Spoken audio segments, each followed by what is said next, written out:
It's the last vPub of 2025. And I've caught myself a bit short this year. I realise with this being the last vPub, because obviously Christmas Day is a Thursday and New Year's Day is a Thursday, so no vPubs for the next 2 weeks. It means that I've got a lot to cram in. We've got the kind of gathering and kind of end of year week, kind of raising a glass and having a bit of a Christmas party type vibe. So I'll get some friends on to help me do that. But I've also got a lot of Whisky of the Year, Distillery of the Year, Independent Bottler of the Year, a lot of things to cover, and a lot of interesting drams that have really struck me during 2025. So we're going to just try and cram it all into this session and have a wee bit of fun while we do so. As always, I'm looking forward to it, and I'll see you in a second.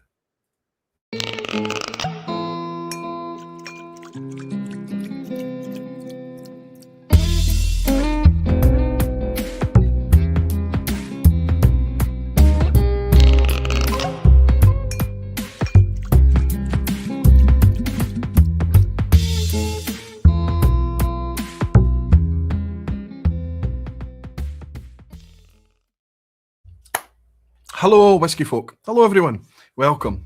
I hope finally that everyone's starting to feel a wee bit Christmassy. This has been a crazy, crazy busy year, a busy December for me. So it's, I suppose once the vPub's finished and I get things tidied up over the course of tomorrow and the weekend, then I can look ahead to the Christmas week and start to feel a wee bit more Christmassy. But I feel Christmassy tonight. I dug out my t-shirt from last year, realised I still don't have a Christmas jumper, and I even put a wee bit of tinsel on the compass. So we've got some Christmassy vibes going on.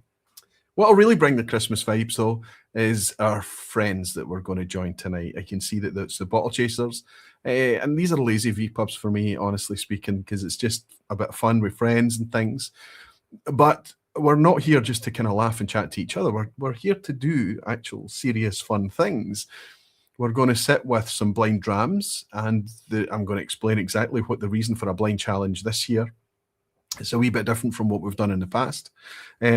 But while we do that, as we drop in and out with our guests that are working with us throughout the evening, I'm going to ask them what their Independent Bottler of the Year was, their distillery, their Whisky of the Year as well. Now, I have no idea what that is, and they don't know what my picks are. So it'll be interesting to see if there's any kind of coincidences or like for likes or whatever. But I imagine with the sheer variety that we've got in front of us in Whisky in 2025, it's very, very unlikely, I suspect, that we'll have any duplicates. So these things have to be taken lightly. Whisky of the Year, Independent Bottler of the Year, Distillery of the Year. Oh, it's just nonsense. But if we don't do it, people will ask, why not? Because if you forget about what's actually nominated or put forward as the kind of winner, if you like, it gives you an opportunity to talk about things, to talk about dynamics, to talk about things that have made you think differently about certain products, certain producers, that type of thing. So it just gets us a wee chance to have a bit of whiskey chat. I hope I'm sounding okay, and I hope I'm looking okay. It seems to be okay my side, but as you know from the technical difficulties, some of you know the technical difficulties I had to fix things and really switch things up a little bit. So I'm sitting with a slightly different setup tonight, and I'm not the only one. So we're just going to try and make it work. Hopefully I'm sounding clear, and hopefully you can see me as well.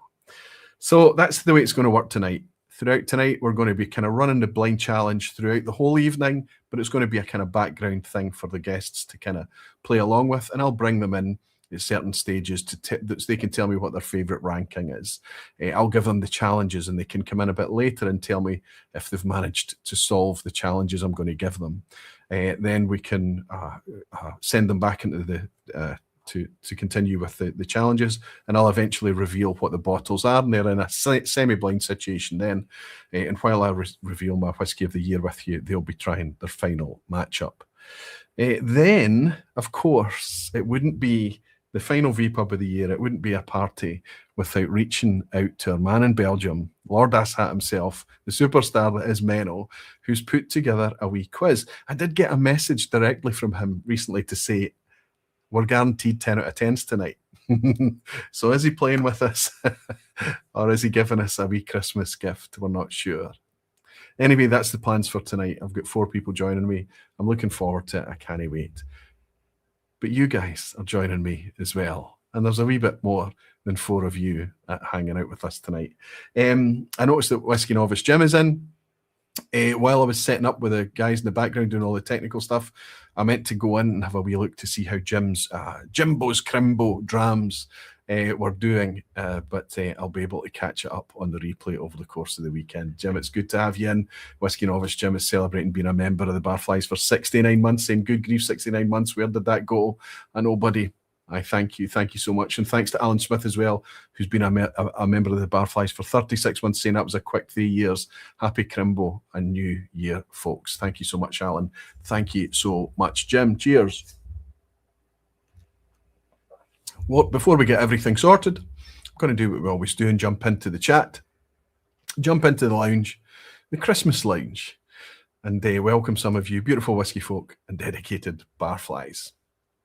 Thank you all so much. If you're trying to get a hold of my attention, type orange. Type Aqvavitae.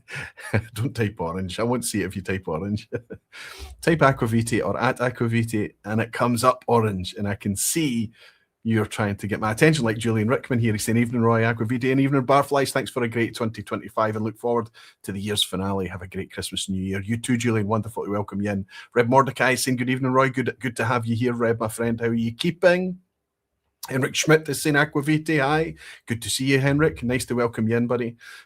And Sound and Vision, good, says Whisky Novice Jim. Thank you, buddy. Gino is saying, evening, Roy. Looking good in your Christmas shirt, Aqvavitae. Cheers, buddy. Gino in Canada, fantastic. After his European trips, I think he's back in Canada now. It's good to have you in, Gino. Always a pleasure to welcome you in the vPub. Des is here. Good to see you, Des. It's nice to catch you live after a while, and a packed one at that. We'll try and keep it paced, buddy, but it is a wee bit packed. We're trying to fit a lot in tonight. If you're picking this up in the replay, thank you very, very much. I'll do my best to keep my housekeeping straight tomorrow and try and get in and put the chapters in so you can skip ahead to the various sections and chunks that we're going to begin through tonight. Elsewhere is here, of course. Aqvavitae party for one here until Andy finishes work. Well, fingers crossed that nothing too dramatic happens until Andy's sitting comfortably with a dram. Fantastic, guys. Nice to have you in as always. Highland Hamish is saying greetings from Inverness. Hope Santa has some fine bottles for all the Barflies on here. Fantastic. I wonder just what kind of whiskies and what kind of whiskey-shaped items are going to end up in the stockings this year. I think this could be the first year that my wife is not buying me a whiskey gift. I think it's getting to the point where it's a bit crazy, right? Jeffrey Bangers is saying, you look great. The tinsel looks better. Thank you so much. I think I look a wee bit shiny and pale tonight. It's fine. Absolutely fine. Good evening, everyone, and happy holidays. I have to catch up on sleep, says Klitz, after a grueling couple of weeks. So I'll be watching the vPub on replay and hopefully catching the lock-in live. Klitz, now that you're back watching us on replay, buddy, I hope you're rested and feeling much better. Thank you for picking us up. Jumps to the bottom. Apologies for that. I know it's my fault. Reb Mordecai is saying the Chanukah Lounge as well. Chanukah? Hanukkah, of course it would be. Gordon Fraser is saying, Merry Christmas, Aqvavitae. Good to see you in, Gordon. How you doing? He's writing Gordon Fraser. Aye. He's changed his handle, but it looks like somebody's nicked his name. Bowman999 is saying, hello, Barflies, malt mates. Hope you all have something great in your glass. Always look forward to blind tastings. Well, I do too. I really do too. I want to point out, actually, there has never, ever been a time that I've put a blind tasting together to deliberately trip anyone up. There's an inevitability that the overlap in the drams and things, even when you're only picking 5 drams, that there will be enough overlap to always kind of make people think twice. And if you're going to put 5 drams out there that are just very, very obvious, it kind of detracts from the blind challenge side of things, I think. It takes away from the fun and the challenge. If it's very, very obvious, you've got a heavily sherried peated and a lightly soft bourbon peated, say, and then an unpeated something, and it's easy to add definition. What I've done tonight is nothing to do with trying to catch people out. It's nothing to do with that at all, and it's got everything to do with understanding what people think of these whiskies. Let me explain. There are 2 sides to blind tasting. The first side is that the whiskey's on test, right? That means that you're going to just taste and nose the whiskies and decide what you like based on your mood in that moment. Of course, it might change from week to week, but you're going to decide which you like best and which you like least. That might mean that you don't dislike any of them, but you try and rank them 1 to 5. That's firmly putting the whiskey on test. Then when you move into challenges, can you pick out the, I don't know, can you pick out the Lowlander, for example, a Lowland style whiskey, and various challenges? Can you pick out the cask strength? Can you pick out the softly peated? Whatever these challenges may be, that's when you start to test yourself a little bit. That's the taster is on test then. The whiskies are finished. It's the taster that's on test. And then what I do is I finish out with a semi-blind. So I reveal the bottles to everyone, and they've got to try and match up the bottles. That's them. Then a semi-blind point of the proceedings. So that's what we do. It's always based on fun. I do these things on the vPub. I do these things in person, and I do these things at live events now. The last one that we had over 90 people in the haberdashery in Glasgow this year, sitting down and with their sleeves up, trying to do this thing. And I really hope that absolutely nobody felt embarrassed or made a fool of or whatever, because if I start to make fools of people, it should only ever be myself that I'm making a fool of. It's not the point of it whatsoever. So that's the plan tonight with the blind challenges. Chat's just jumped to the bottom again. Let me catch up a wee bit. Tom Franey celebrating being a barfly for 29 months. He's saying this year has flown by, so here's to a great 2026. I really feel the same. When I was putting the tinsel around the compass tonight, I thought, feels like I've just taken this down. Tom, I feel the same, buddy. Thank you for your support as a barfly. And Peter Box is celebrating being a member for 60 months. Zoom, 5 years. Incredible, Peter. So Tom, Whiskey Novice, Peter, Alan Smith, these people that sign up as barflies by clicking the join button underneath the YouTube window here, that's not my main source of income. What that does is it keeps the ad revenue off the table. I never share ad revenue. I never run ads with my content because the barflies mean that I never have to. In return, you get access to little channel-themed emojis and loyalty badges and things like that, but you're keeping the content absolutely ad-free for everyone. Thank you so much for that. My main support these days is through Aqvavitae.com. If you're interested in supporting me there, you can become one of the Aqvavitae Guardians. I think you might enjoy having a wee look at Aqvavitae.com. And over the last few weeks, for various reasons that's explained throughout those pages, it's had a bit of a spruce up and a refresh. Things are looking and working much better. We're getting there. Jimmy Legg has bought me a dram. Thank you so much, Jimmy. It's so cool to see you in tonight. Will you say hi to my best friend, Ryan? She's new to the vPub, but she's always loved whiskey. Fantastic. I'll do better than that, Jimmy. I'll raise a wee glass to Ryan. Nice to have you in. Cheers, Ryan. I hope you enjoy yourself tonight, but the main entertainment is usually Blair. It's usually Jimmy Legg. Whiskey and Wine Trails Tom is in, bought me a dram as well. Saying put a wee mini into your stocking from me and Michelle. Thank you so much, Tom. It was wonderful to have you in Glasgow this year. And then I worked out that I didn't really get a chance to hang out with you very much. There'll be times in the future, right, buddy? It was wonderful to have you. Finally Done is also celebrating being a member of the Barflies for 24 months. He's saying Merry Christmas, Roy and the Barflies. Thank you so much. Finally Done. And Eric Cunliffe in Canada is celebrating being a member for 53 months. Happy holidays. Yeah, beauties. I hope you are now off hire and on holiday. Eric, wonderful to have you in here. Okay, so I think we've pretty much caught up enough. It's time to kick things off because I do suspect it might be quite a tight session tonight. Cheers, everyone. Thank you. In the glass, this is a rediscovery for me. I'm on my second bottle of this, and there's a bit of confusion that I won't go into tonight. In fact, I'll show you the other bottle because I found it on the shelf. And I said, why is that here? I put this for next, and I realized I've actually purchased 2 of these, but that's good. So I've purchased a backup and obviously opened and started to drink the backup as well, forgetting that's the state of things here, forgetting that I still had one on the go, or believing that I'd finished it. This is one of my whiskies of 2025. There's a familiar badge on here. This is actually a collaboration with No Nonsense Whiskey and the Firkin Whiskey Company. This is a Linkwood. There's a kind of strange specification thing going on here. It's a 2011 vintage, but it's only 10 years old. So I suspect this has maybe been in glass or bottles or something.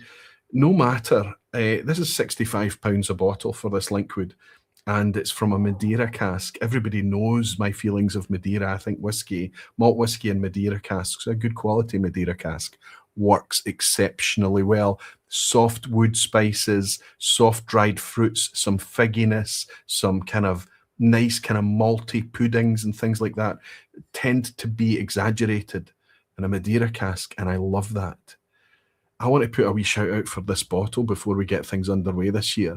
This is one of my indie picks for 2025. It's an absolute peach, a treat of a whiskey. I'm absolutely loving it. And I think the reason that I'm loving it so much right now is it's a perfect wee dram for this time of year.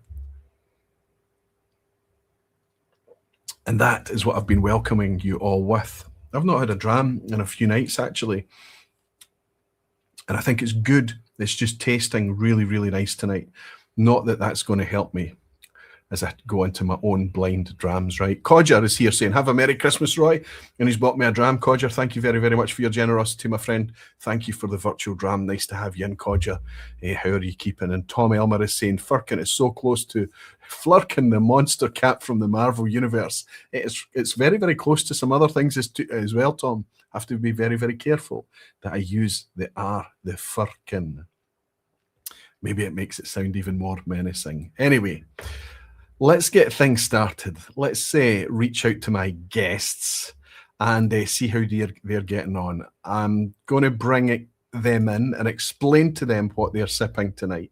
Hopefully at this point in the proceedings, they've already been through and they've worked out what they like as their favourite to their least favourite, and they've ranked them.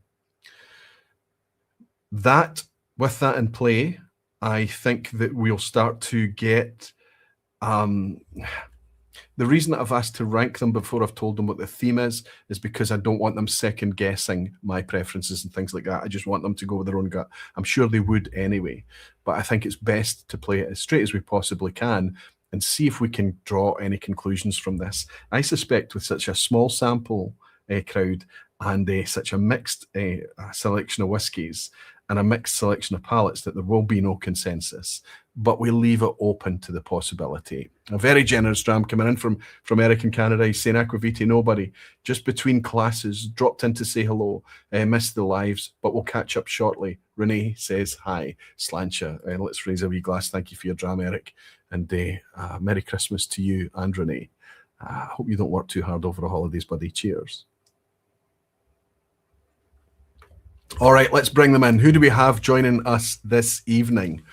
We have my local pal, the superstar that is the gentleman, Scotty Monroe. Good to see you, Scotty. Nice to have you in, buddy. We've also our pal from all the way over on the west coast of the US. He's off hire a wee bit earlier today so that he can join us from Oregon, and that's our pal and podcast host extraordinaire, superstar Gregor McQuee. Hey! And we've also had to have, good to see you, buddy. We've also had to have a visit from Santa Claus, looking as HD as he's ever been, with a whole new rig, a whole new setup, coming into us from just down the road. My pal, Seve. Good to see you, buddy. Good to see you. Am I better over that side? Am I better over that side? Fantastic. Looking very Christmassy. Scotty has even got a wee Christmas tree and pitched in the background. We're doing okay. I downloaded all of these kind of StreamYard overlays and things like that, but they're all really cheesy, so I'm just going to go with the bright colours that we've got on screen. Welcome, everybody. Are you starting to feel Christmassy already, Gregor? Absolutely. I've got my flashing lights on and everything. See it? Nice, man. Nice. The only thing that's missing is some jingle bells or some Frank Sinatra in the background, right? Well, just see how these drams go. The jingle bells might come out. Yeah, fantastic, buddy. Good to have you in. Thanks for joining us a wee bit. Scotty, you feeling good? I'm good, thanks, Roy. Just get 2 more shifts to go to work, and that's me going to be off for a couple of weeks. So, yeah, looking forward to it. I'm desperate for the break. I'm desperate for the break. It's going to be nice to have our feet up for a wee bit. Absolutely, man. Yep. Seve, you've got one more day? Yep. one more day to go. Terrified of the thought of Gregor's jingle bells. Yeah, it's been Scotty. That's enough. That's enough. Have you come down from cloud 9 after Edredar last week? Oh, just still riding the wave. But it was what a vPub, what a day, just incredible. 2 days, just awesome. It was the greatest of fun. And I think it helped a lot to have somebody there to kind of enjoy it with. Seve, it was great to have you there. And I think Seve wasn't tech support, was he? He was a wee bit of tech support, actually. He was. Gregor, let's say more. I'm a roadie, pal. I don't like once everything's set up. I need the proper text, and that's where you come in. You come in with all the fancy schmancy lights and all that kind of nonsense, and I'm just the grunt that goes in and goes, "Aye, that goes there." He's the problem solver. Let me tell you that I went up there with a boot full of everything I could possibly have, cables and screens and everything, but I forgot my tripod for my camera. So I gave Seve a super clamp, and he fashioned a tripod for me out of 3 chairs and a super clamp. And then because he wasn't happy about MacGyver, that's right. Because he wasn't happy about stability, he went down to the shop and got a packing table and used that instead. It was brilliant. It was fantastic. Anyway, we've got some blind tasting to do tonight, boys. And tonight, you guys are really, I don't mean to try and put you on test whatsoever. In fact, I've already admitted, I think I was speaking to Scotty, that I think this might be one of the hardest blinds. And it's not because I've deliberately tried to make it hard. What I've actually done is I have put together 5 potential nominations for Whiskey of the Year for me. My final pick is locked in. I won't change it. It doesn't matter what you say about it tonight. It may or may not be in that lineup. My Whiskey of the Year is locked in. But I wanted to put these 5 forward to you because I'm going to try and justify these tonight as being things that should be considered for potential Whiskey of the Year. I'm going to give some spoilers right now to help you tonight, okay? The lineup tonight, if you were to buy all 5 of these, you would be in the order of around about £250, £275 for everything. Every bottle is within that retail value sweet spot. That £40 to £60, all of the bottles in front of you are within that window, more or less. All of the bottles are within a few percent ABV of each other as well. And all of the bottles in front of you are within a very tight age statement window. They are all age stated. So that's going to help you a lot, I think, working out what these are. Okay, let's start things off. I have given you, what I'm going to do, I have to put in a link for everyone, actually, because I want people playing along to see what's in. So I'll just ask you to please, when I share this link for everyone, don't have a look. You just spoil it for yourself, I think. But if I drop this into the YouTube chat, it'll mean that the people watching can see. I've guessed them all already. Super. Yeah, I hope you've got that written down so you can hold it up to the camera and say that you're locked in. A live snipe, Gregor, do it. Just do it. Just shout them out. What do you think's in front of us? Boonhaven 12 cask strength. Springbank 12 cask strength. Oh no! No! Actually, now as I've verbalized it, I don't know what any of them are, Roy. I tell you what, though. Keep going, pal. Keep going. They're really good. They're really good. Right, I've pinned the link. Hopefully, anybody clicking on that link is going to be able to access that document. I don't know if me clicking on it's probably not going to help because I'm already logged in, but it should work. And you'll also, everybody that clicks on that link will also get to see the challenges as well. I'm just asking for our team here not to get involved in that because it could scupper them a little bit. And what I want from you just now is instinct.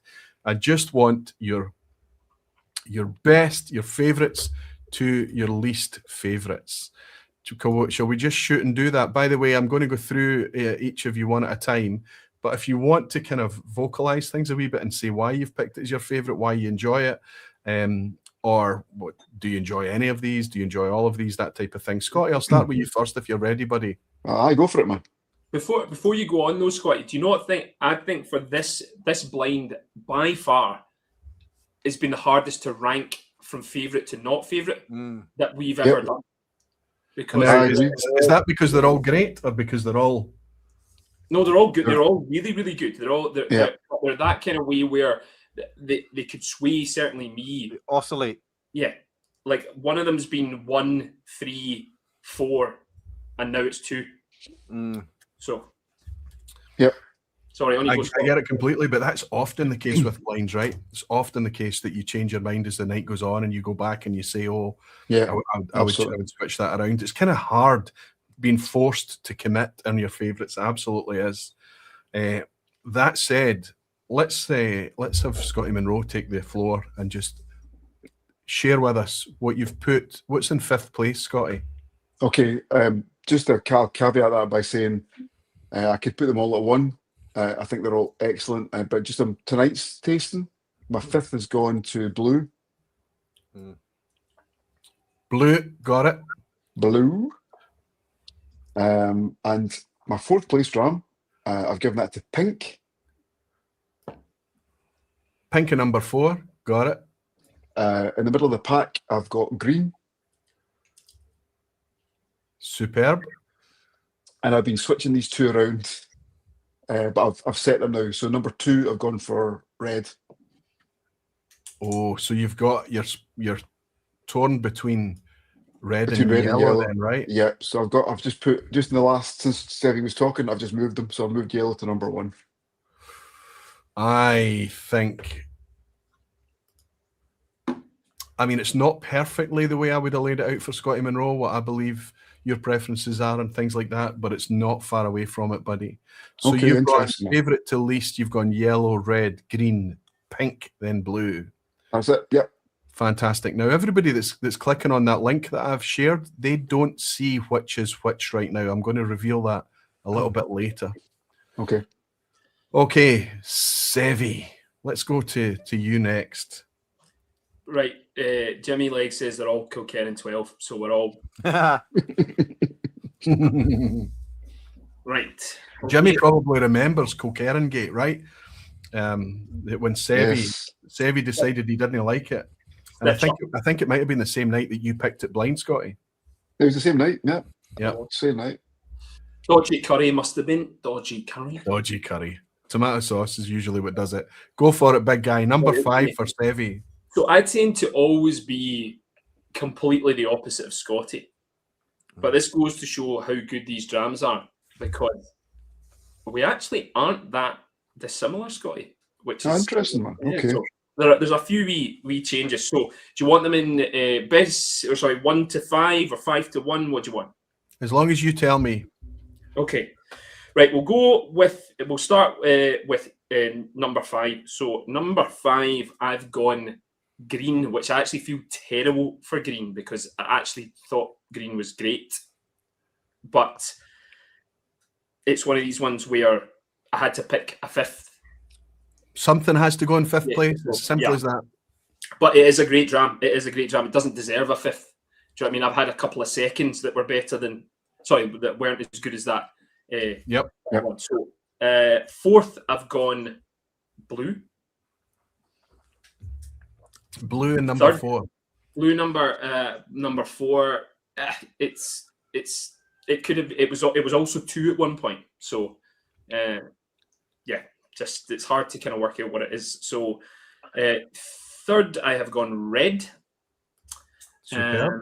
A little bit more my style, something about it. I would agree. And then number 2, I went pink, because that is very Seve. That's kind of meaty. It's bold. It's got a hook. I think I know what it is. Take the shot. Take it. Snipe. I think it's that bottle you've just held up. I think it's the Linkwood. Oh. Because I get a Madeira-esque off it. So Something. you're getting some spice. Yeah, I'm getting some spice. I'm also getting something. I actually originally, when I first had it, thought it might be Ardenhole, but I think it's more Madeira-esque. Pink. This is pink you're still talking about. Yes. Aye. Unless I mix my glasses up, but I'm pretty sure it's pink. Although Roy is known for his pink and his red dot mix-up, so Yes. Yeah, we fixed that at the blind tasting, didn't we? Yeah, sorry about that. Yeah, listen, it's really hard to choose between red and pink, and it's often hard to pick between yellow and orange. But you need 5 different colours, so I should maybe just ditch one of the tricky ones and go with a white dot or a black dot or something. But regardless, Seve's gone for pink in number 2. So both Scotty and Seve have placed yellow as their favourite. yeah, That's interesting, man. it's a proper Scotty Monroe dram. But contrary to what a lot of people think about me liking the meaty drams, I do love something that's clean and crisp. It's just beautiful. That the yellow's just magnificent. Well, It I have, reminds to, me- I have to agree. Go ahead, Scotty. So I was going to say, it reminds me of something I've tasted recently, but it maybe not, but it reminds me of something. Go I'm on. not confident enough to. Aye, go no, Right. go for it. Come on, get those jingle balls out. If that's what the public want to see, then that's okay, right? I might be completely wrong, but it reminds me of a few drams I've had of the Aaron. What is it? Aaron Barley, the 10-year-old, Aaron Barley. Yeah. Yep. whatever it's called. Reminds me of that, Yep. but maybe not. I don't know if it's as thick as I remember that being, but anyway, that's just. You know what happens is, like, you get a thought in your head, and you can't shift it. That's what Well, happened it's, with this one, it's so- Gordon Fraser that talks about thin slicing, right? Mm. And sometimes we know this through blind tasting as well, that your first pass it's maybe not going to be your final decision, but it's really, really valuable. You know, your first pass and what you kind of what you get, you just have to jump in and make as many notes as you can at first pass. Because once you start tasting backwards and forwards, everything becomes a wee bit mashed up and stuff, and you start to rely on your first approach a bit more. Yep. Super interesting, Scotty. Seve, Waxy as well. It's got like there's some wee bit of wax in it. It's Aye. fruity. It's great. The Like finish is beautiful, man. yeah, I originally thought it might have been one of my favourite distilleries, but I don't get the Earl Grey off it that I would usually get from Yeah. from Daft Mill. oh. It's not Okay. got the Earl Grey. Like the thing is, and I don't think it's the. Well, it's Something- not. I have to also point out as well that as much as we That's love a filter. Daft Mill, Yes, it doesn't meet the retail sweet spot. exactly. Of course. That's why. Of course. But Yeah. it's got that kind of light. It's nice and floral, but there is a wee bit of wax. That's Aye, I get waxy. Bang and dram that. I think especially on the finish, if you leave it on the palate for a wee bit, the yellow one does have a lovely kind of cloying kind of waxiness. I get it. Gregor, it's confession time, buddy, isn't it? It is. Apologies. Yeah, I mean, I'm very, very good at shipping things, right? But I relied on the Mule Network a little bit for this. And the Mule Network managed to deliver all 5 samples to Gregor perfectly. But as soon as it arrived in his hands, he smashed one of them. Aye. So I taste colour, and I knew green was a shiter, so I just launched it as soon as I saw it was green. I can't believe you're laying this at Gregor's feet. That's terrible, Roy. it is. Unfortunately, my packing wasn't up to snuff. And the package did manage to make it into Gregor's hands through all the mechanisms we put in place to get it there. But for some reason, and it's down to me, it's fully down to me, the packaging was not up to snuff. Gregor now is operating on 4 drams, but we're just going to go with it. And I think that Gregor, through picking up on clues, process of elimination, the tasting notes of the other guys and things like that, is just going to try and fathom what green is without ever getting to nose or taste it. Apologies, buddy. I should have been prepared a wee bit more in advance and given these samples to you directly when you were in Glasgow. But I have to admit that there is recency bias plays in here. When you're doing Whiskey of the Year, you know, you can really be right up close to the end of the year before you discover something. You know, the October, November, December releases can often be really fantastic things. So I wanted to wait till the last minute. Buddy, I let you down. Apologies. Nah, not at all, not at all. I'm privileged just to be included in this circle. So I'm really annoyed because the other boys, they get 5 CL samples, and because I wanted it in that nice neat little box, it only took 3 CL samples. So you've got a wee bit less as well. I'll make it up to you next time I see you. It's all right. It's all right. I've got a feeling I might be taking some whiskey from Seve before long. This Port Ellen 84 is fantastic. Right. Let's. I'm missing out on all the chat here. What are we doing, Gregor? We have to put green in 5th place for you, right? Okay. And by the sounds of it, I think I would as well. I think I probably would. If Seve put it in last, I think I'd probably be Seve and I are no problem. Normally aligned. No problem. And then in 4th, by default, it's peaty, but it's not terribly peaty. But it's probably the peat I would reach for. It's as peaty as I think I would reach for. So it would be blue in 4th. Blue in 4th. And then I have to say the top 3 for me, they were moving around, and I'd committed. I then had water. I listened to Scotty a little bit, and I might have been influenced. Never a good idea. Listen to me, man. I know nothing. So red was in 1st for a while, but I've committed. It's now in 3rd. Wow. Okay. I think it's the sherried one of the 3. Well, I think there's 2 that might be influenced. Anyway, so it's red in 3rd. In 2nd place, it gives me all the nicety of a Clynleash or a Brora or maybe an Imperial in that realm. So it's a yellow and it very, very close. 1st and 2nd for me. But the pink gives me, the reason I went to the Springbank 12 cask strength, it gives me like a smoked cheese on the nose that I only ever get in a Springbank 12 cask strength. So I'm very intrigued, Roy. You've screwed me here because I said no more bottles, and if I don't own some of these, there might be some purchases made before the year's out. So you're putting pink at number 1, and with that being the biggest threat of you running out to grab a bottle of it, right? Yes, but very close to yellow. Why is it you're loving pink so much? Because it's up Gregor Street? It's well, I think I'm at a turning point anyway that, you know, and to be fair, these 2 represent the forks in the road. This is, it's got a heavy influence of something. I want to say sherry, but I'm not sure. But then there's this savoury, cheesy. I think it's quite aromatic. I think it's quite aromatic. It's like kind of floral as well. I actually thought Manzanilla at one point, but like it's kind of almost nutty. There is the nutty. There's more complexity to pink versus the yellow. The yellow is fantastic at what it is, which is an ex-bourbon beauty. But the pink. If we're talking about a Christmas party, I'm smashing into that. Yeah. Do you know, that's funny because I would say I can flip between both Gregor's tastes and Scotty's tastes.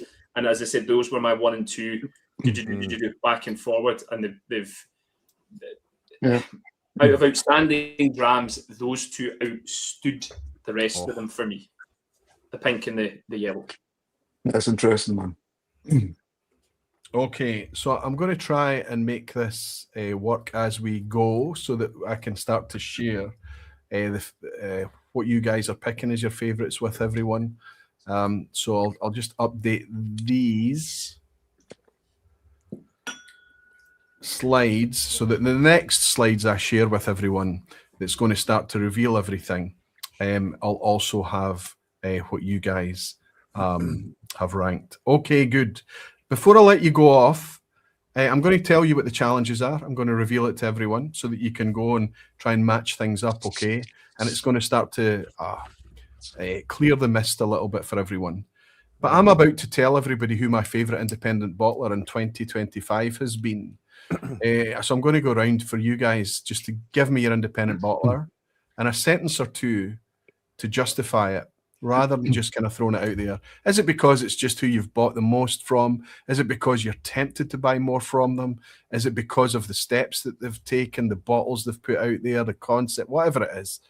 Scotty, let's go with you. Have you got a favourite indie for 2025?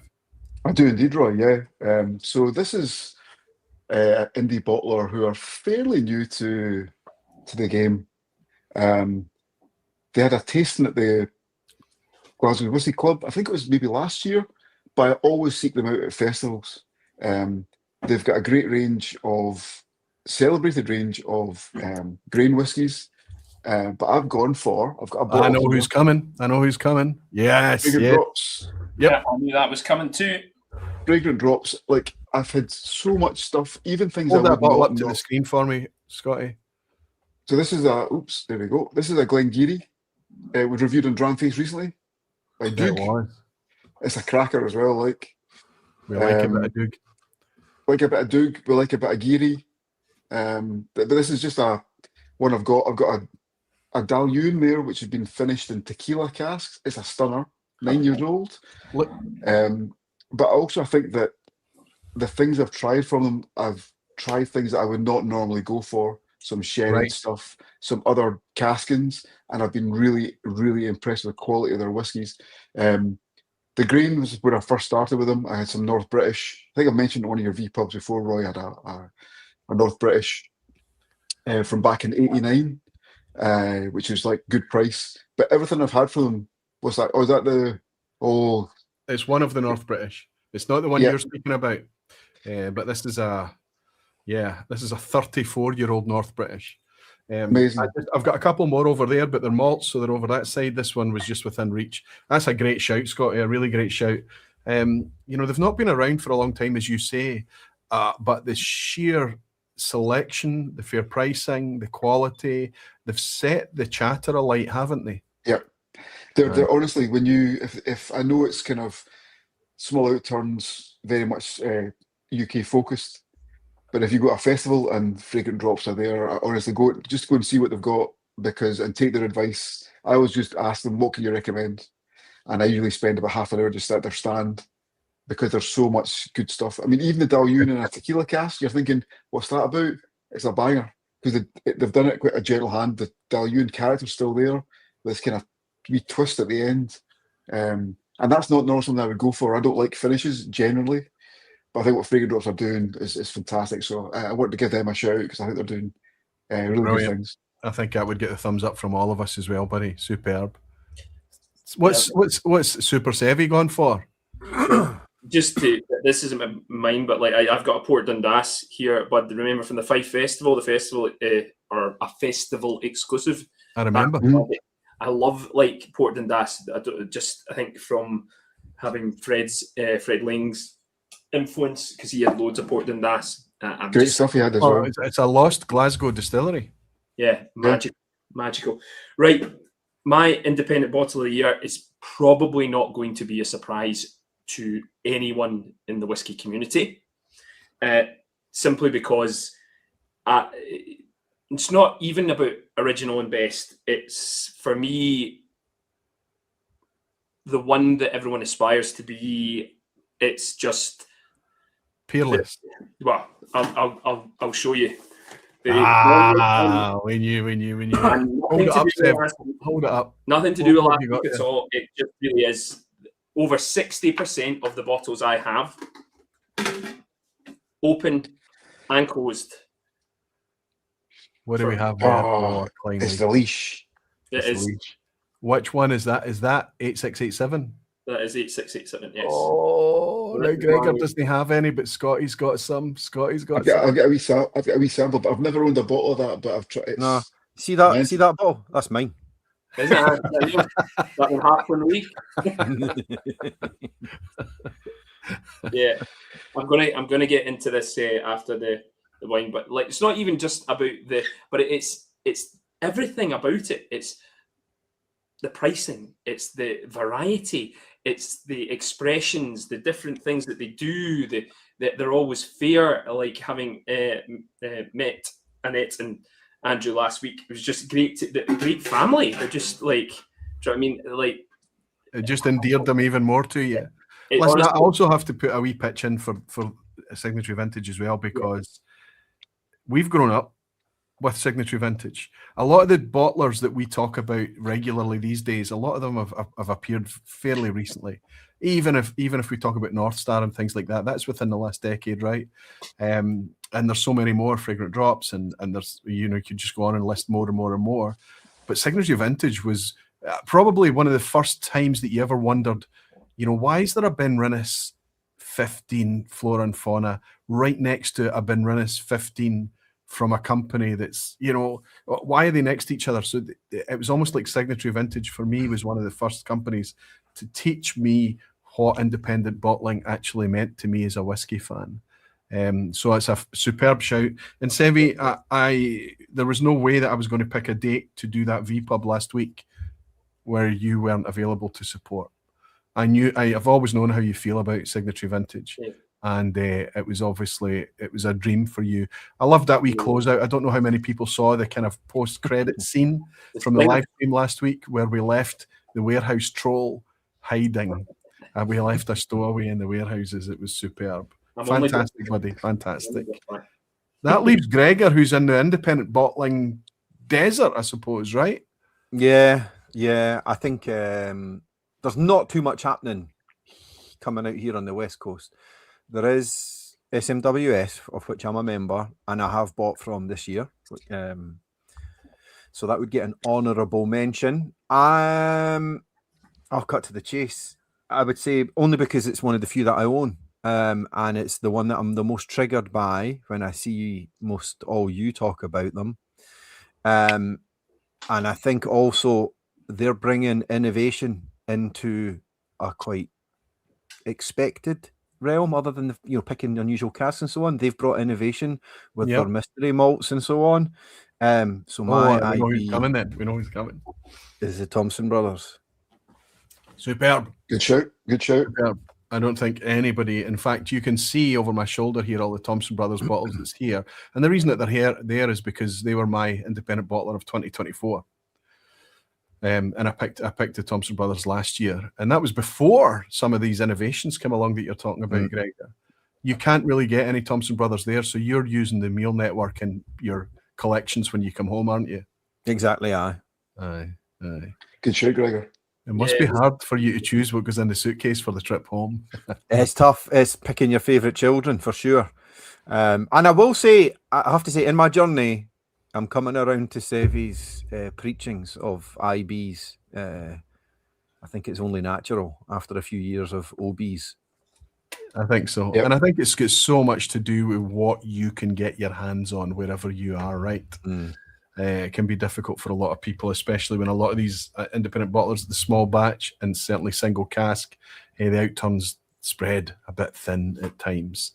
Fantastic shout. And I think it's amazing that all three of you have picked something different. Before I share what my independent bottler of the year is, I'm going to send you back to your blind challenge here, boys. Oh, okay. So this is going to help you now. You've all got your wee tasting mats with your 1, 2, 3, 4, 5 here. So I'm just going to get you to write these into the spaces, and I'll reveal these to everyone just now before I go in and hang out with the lounge for a second. Aye, perfect, superb. So let me try to make this work. I thought I could make it work. Yeah, this will work. Want it? Yeah, superb. Ask Seve how to do that. Yeah, well, it's a hardware, pal. All right, you ready for this, kids? Go for it. The 5 whiskies in front of you, I'm going to give you a fact for each of them. It's unlikely to be overlap. I've tried to make it as unique as possible in order for you to help determine which is which. But this is a matchup, and there's a point for each, of course. The challenges are as follows. Number 1, find the Campbelltown. Number 2, find the 100% sherry mature dram. Number 3, find the local barley. Notice that it's in quotation marks. Question 4. Find the 100% bourbon matured.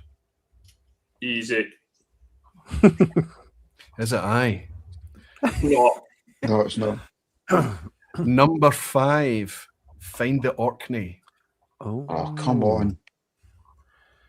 Now, how am I supposed to do this, Roy? I don't know. You've been doing all right so far, fella. Okay, all right, okay. Yeah. Pal, Orkney's north of Leith, don't worry. Well, before I send you, just a wee bit. before I send you back into the background, we'll share a wee anecdote, shall we, from the Blind Challenge in Glasgow.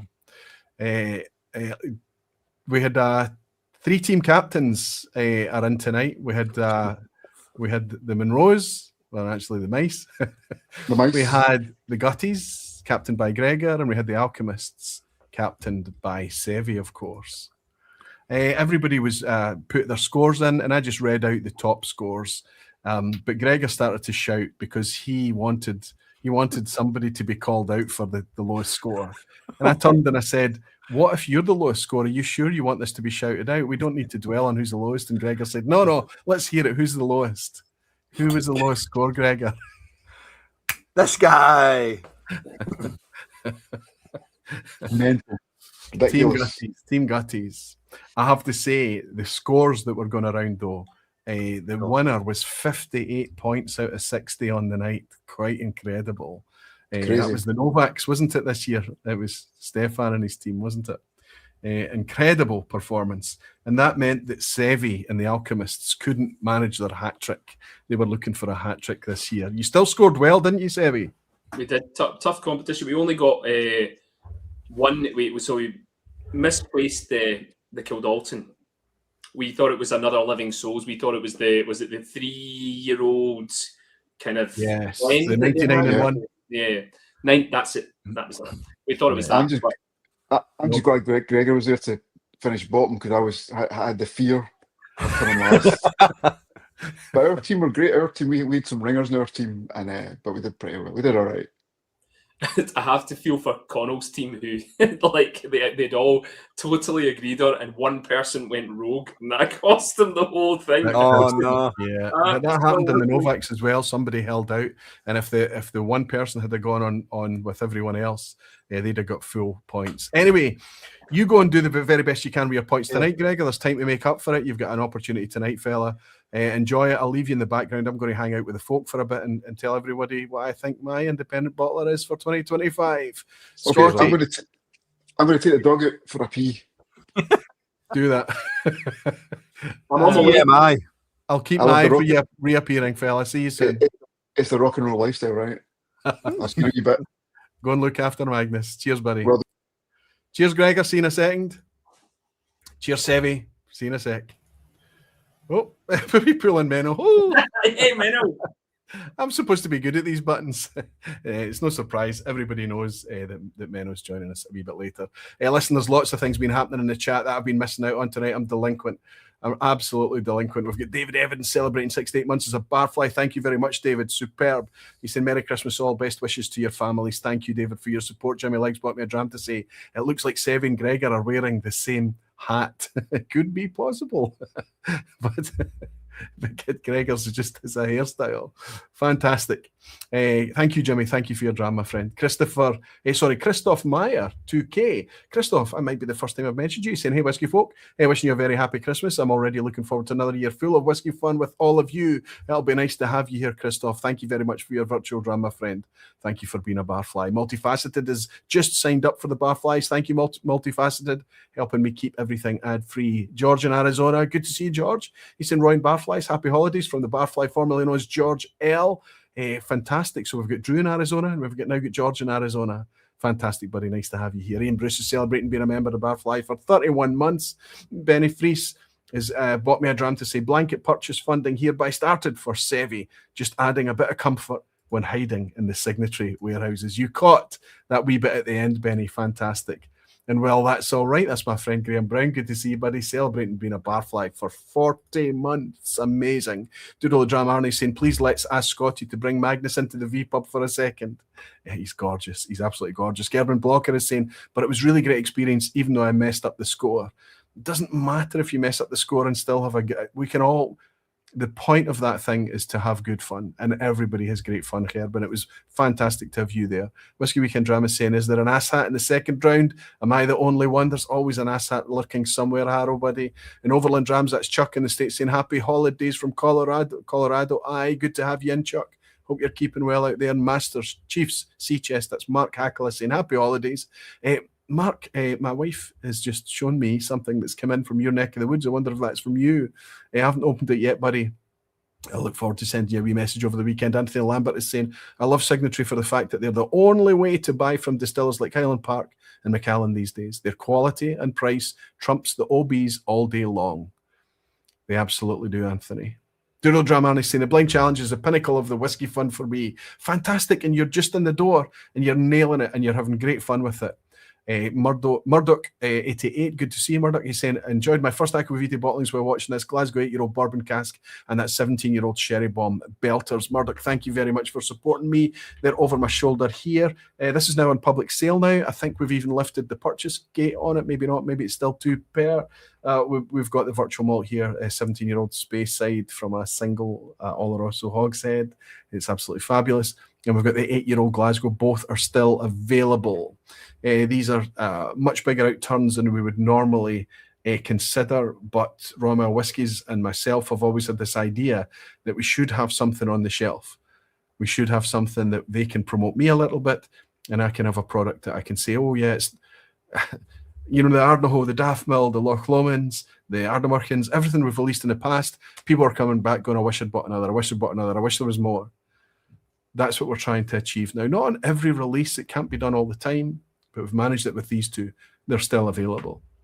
Murdoch is saying, this is Robert Primo in Houston. Of course it is, Robert. Thank you for your support as well, buddy. Thank you for supporting me recently. My pal Ben, Whiskey with Molly's in saying, Aqvavitae, only got 1 pour left in my Glasgow. Well, it's time to get some reinforcements in, but I don't doubt for a second that you probably have already. Ben, good to have you in, my friend. And Jimmy Legs bought me a super generous dram to say, please buy Lynn something for Christmas from me. Everyone knows she deserves it. She absolutely does. She does, buddy. Thank you very much for the very generous dram. Multifaceted is saying he's rejoined. He's now 21 months saying YouTube has gone mental. I haven't just joined. Fantastic. No, you've been here for 21 months, my friend. Fantastic, buddy. Thank you for your support. Thanks, Jimmy Legg. Thanks to everyone. Who did I miss there?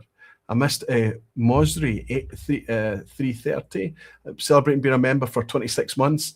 Mosry, I'm not sure who that is. I wonder who that is. He's just saying cheers. Sorry to miss that one. Cheers, everyone. Let's tell you about my independent bottler for 2025. That dram's excellent. Excellent pink. It's very easy for me to pick my independent bottler for this year. It's hard to pick from any selection of things that you love. But you have to step up and say, somebody deserves it. Somebody deserves to say, do you know what? You're killing it. Every time you touch something, every time you do something, it's exciting. You're never, ever gouging on price. You're always bringing out great quality stuff. We don't need to try before we buy. It's literally buy on site. Trust it. If it comes out with your name on it, we know we're in good hands. This is a rare thing, and it's something that has to be preserved. But you did more than that in 2025. You doubled down. You did all of those things, and you started to get creative. You started to play a little bit. You started to bring things that were new and exciting, little shots of adrenaline, right? Little exciting things for whiskey botherers like me, not to flirt with the opportunity to become a little bit jaded. You did amazing things, and you brought things out at fair prices. And then you went one step further, and you started to collaborate with your peers, other independent bottlers, and bring out things to show the symbiosis and the spirit of whiskey and what whiskey does better than any other product that I can think of. Does anybody know that I'm speaking about the magical Thompson brothers? Does anybody know that I'm talking about the guys up in Dornoch that are just seem to make this whole thing so easy. The reason I'm holding up these mystery malts is that this was the innovation that they brought out in 2025. Thompson Brothers were already my independent bottler of the year in 2024. But the things that they've done in 2025, I mean, it's just, you could argue, as Seve's put forward Signature Vintage, you could argue for Signature Vintage. That 100 proof series is just an absolute blinder. But I think when you look at the 100 proof series, there are very few producers out there that could achieve the 100 proof series. I think only Signature Vintage could pull that off. If you look at the producers out there that have tried to step outside to be a bit more creative, a bit more playful, and still make their products completely affordable and accessible and reliable when it comes to quality, I think it's really hard to look past the Thompson Brothers up in Dornoch. So it's very, very lazy for me. There's very, very little I'm going to have to change to my shelf display over my shoulder on my left here. The Thompson Brothers bottlings and labels will remain there. I'll maybe put some mystery malts up there into the mix as well, and they will remain on the shelf over my shoulder throughout 2026. Well done to Phil and Simon Thompson and all the team up there in Dornoch. It's just fabulous to pick up your products and enjoy them. And of course, share them. Well done. That's about, I mean, there's just literally, it's very, very small. There's no award, there's nothing. Are they going to get a benefit out of it? No, we're just going to talk about the success. If we get excited about it, you can see that Gregor, even if the fact he's away out there in Portland, Oregon, Gregor is just constantly drawn in by the things that the Thompson Brothers are initiating. Adrian Hanna is there. Good slanch of ice saying, great shout. I love the Thompson Brothers philosophy for fair pricing. They also lean into a good bit of refill stuff that really connects with me. Absolutely, Adrian. Harrow is saying, the time for inch fad gateway error then, Roy. Aqvavitae, I think a bottle kill. You know, they're bad gateway labeling and things. It's just such good fun. These are really, really small out turns as well. I hope you enjoy killing that bottle, Harrow. Whisky Mondays is in. That's Peter Lee. Not all heroes wear capes. He's saying, good to have you in, Peter. How you keeping, my friend? The Epicureans bought me a dram and said, Merry Christmas, Roy and the Barflies. Nadorlik Lawan, I guess that's maybe Welsh for Merry Christmas. Is it Epicurean? I'm sorry for my ignorance there, my friend, but thank you very much for your generous dram. Dancing Midgie, that's Glenn, you superstar. Good to see you, my friend. Have a great Christmas, Roy. May health and fortune be with you, and your guiding lights shine strong in 2026. Glenn, it's always a pleasure to have you in, buddy. Thank you very much for your dram, and thank you for the kind wishes and words. Cheers. I keep reaching for the same dram. It betrays what my favourite is. It betrays what we're doing here.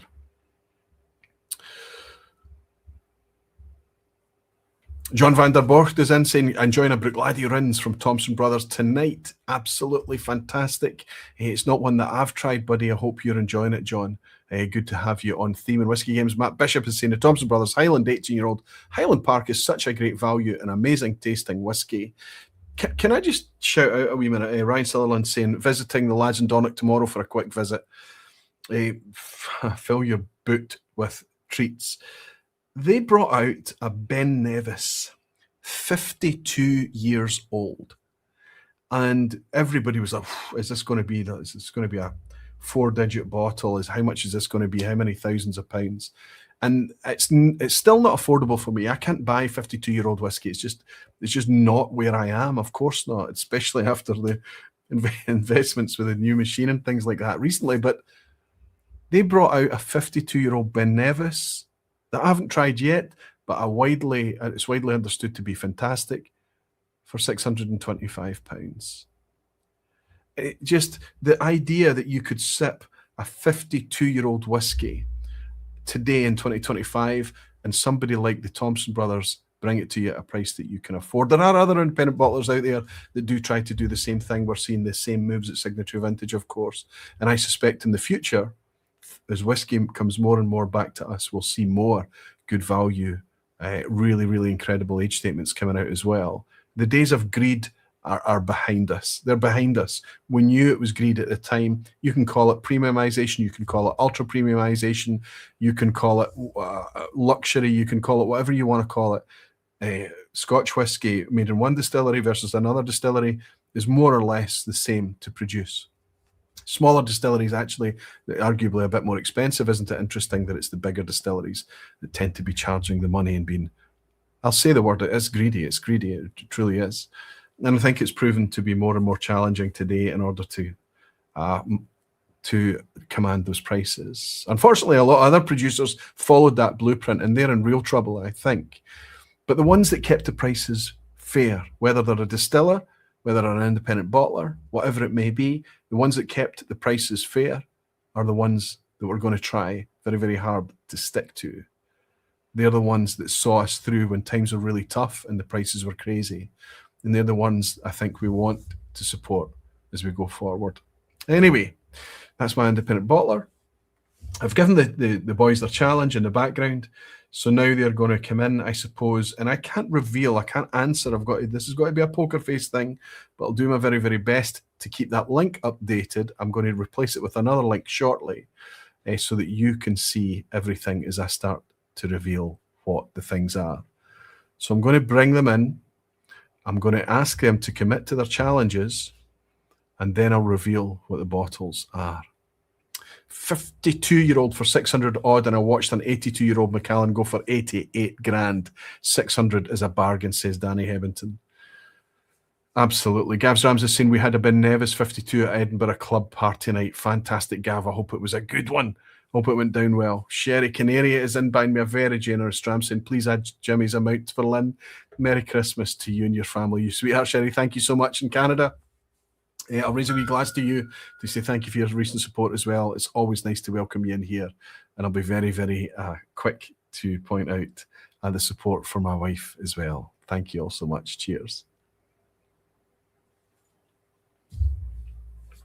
All right. If the boys are good, give me a thumbs up, guys. If you're in good shape, we'll bring in Seve and Gregor while we wait for Scotty to come back. See how we're doing. Thumbs up from Gregor, good. Thumbs up from Seve, good, fantastic.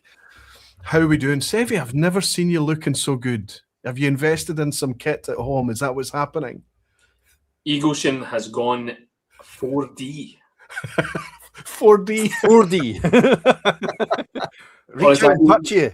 Seve is a rare quirk. He's a rare quirk. When it comes to mechanical things, no problem. When it comes to running about doing things, when it comes to, well, we won't get into your profession. We won't do what you do for a living. You're brilliant at it. But when it comes to technology, you sometimes need a wee bit of hand-holding, buddy. That's brilliant. Eaglesham has gone 4D. Well, HD 4K, I think we're 4K, talking about. 4K.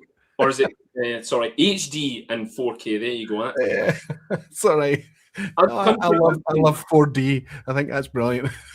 4D's time, isn't it? So there you go. So yeah. Well, I will miss the old days where you used to come in on your laptop and we used to have a wee shot up your nose. I don't care how you get here, buddy. As long as you're joining us, right? It's brilliant. And yeah, also, we've now got fibre as well. So we're now. Do you know what I mean? 1 gigabyte download or whatever. I have no idea what I'm talking about. Look at this. Yeah, you're looking glorious. It just went out of focus though. Okay. Maybe on the next stream, Seve, you remember to look at the camera and not your screen. Well, every day's a story. That's right. Baby steps, Gregor. Baby steps, right? Well, would you like me to look at the camera? Is that better? There we go. Right. Engagement. It's all about the engagement. Intimacy, that's right. Pierre is saying Moose lets the dog out. Takes a while, so it seems. Well, it depends on how long it's going to take in order for him. Because he only wants to do it once, I hope. Is he doing a marathon? How long's he going? But remember, poor Magnus was crossing his legs there as soon as the stream started. Yeah. I saw him today. I saw Magnus today. He's a handsome boy. He's gorgeous. Hopefully he is relieved. Is he relieved? He and a poo. Double whammy. What about Magnus? Double prize. He didn't have anything. He just had a wee sniff around outside. Sorry, but thank you for that. How did the neighbours feel about you pooing in the street? They think I'm just a local eccentric, you know. I just kind of They don't mind me. I've lived here for 18 years. It's fine. Sorry. It's Glasgow. It's Glasgow we're talking about. All right. Aye. All right. Let's have you. I gave you the challenges. I don't know if it helped to shed any light on things. I know that Scotty, you've had a wee bit less time to think about it. It's okay. but I'm locked in. I asked you to find the Campbelltown, the 100% sherry matured, the local barley, 100% bourbon matured, and the Orkney. You're all locked in, right? No, So we'll go in a different order this time. We'll go back in the opposite order that we did last time. Gregor, let's start with you, my friend. All right. I mean, I've gone with my gut on some of this, despite the brain now saying otherwise. For the first one, see the Campbelltown, purely because of that note that I only get in a Springbank, I'm going to say was pink. So you think pink is a Springbank? Superb. You're writing this down, right? I've got it. I've got it on my score sheet. Superb. Which means 100% sherry. Again, can I caveat? I don't know what green is, so it could be anything. 100%. Just to remind everyone, if you're just joining in now, I smashed Gregor's green one in the packing, so he's Well, you didn't. He's only got 4 out of the 5 drams. He's missing a green. So 100% sherry of what I've got, I'm going to say is red. By default, by that truly was by elimination. The local barley, I just threw a punt. I'm going to say is blue. 100% bourbon is yellow, and the Orkney I'm then saying is green. I'm not going to record this. You're looking after your own points, but it's nice that you're going on record with the scores. Okay. So yeah, you're going for green being the Orkney. Is that what you said? Yeah. And that's you saying that despite the fact you don't actually have it. So you are pretty heavily handicapped tonight, right? Yes. Okay, I mean, the right buddy, thing would to be giving me to 2 point. I should have a 2 point lead, really. Let's be fair, but whatever. Well, we'll see. You might need the 2 points at the end of tonight, so we'll see how it shapes up, right? Superb. I'm just updating the latest numbers so that I can share it with everyone, so that you can click the link and play along in the background. Our team are not going to do that, of course, because that would be cheating, and it would also be, I think it would be difficult for them. It would confuse. I don't like to see what the blinds are. I like to just play along, and occasionally when you get it right, it means it's very, very occasionally in my case, it means you can actually enjoy it. So I'm just putting up the scores here for everyone so that I can share it with the public out there. But Scotty, we're going in the opposite direction. Seve, let us know what you've matched up there. Do you agree with Gregor or disagree?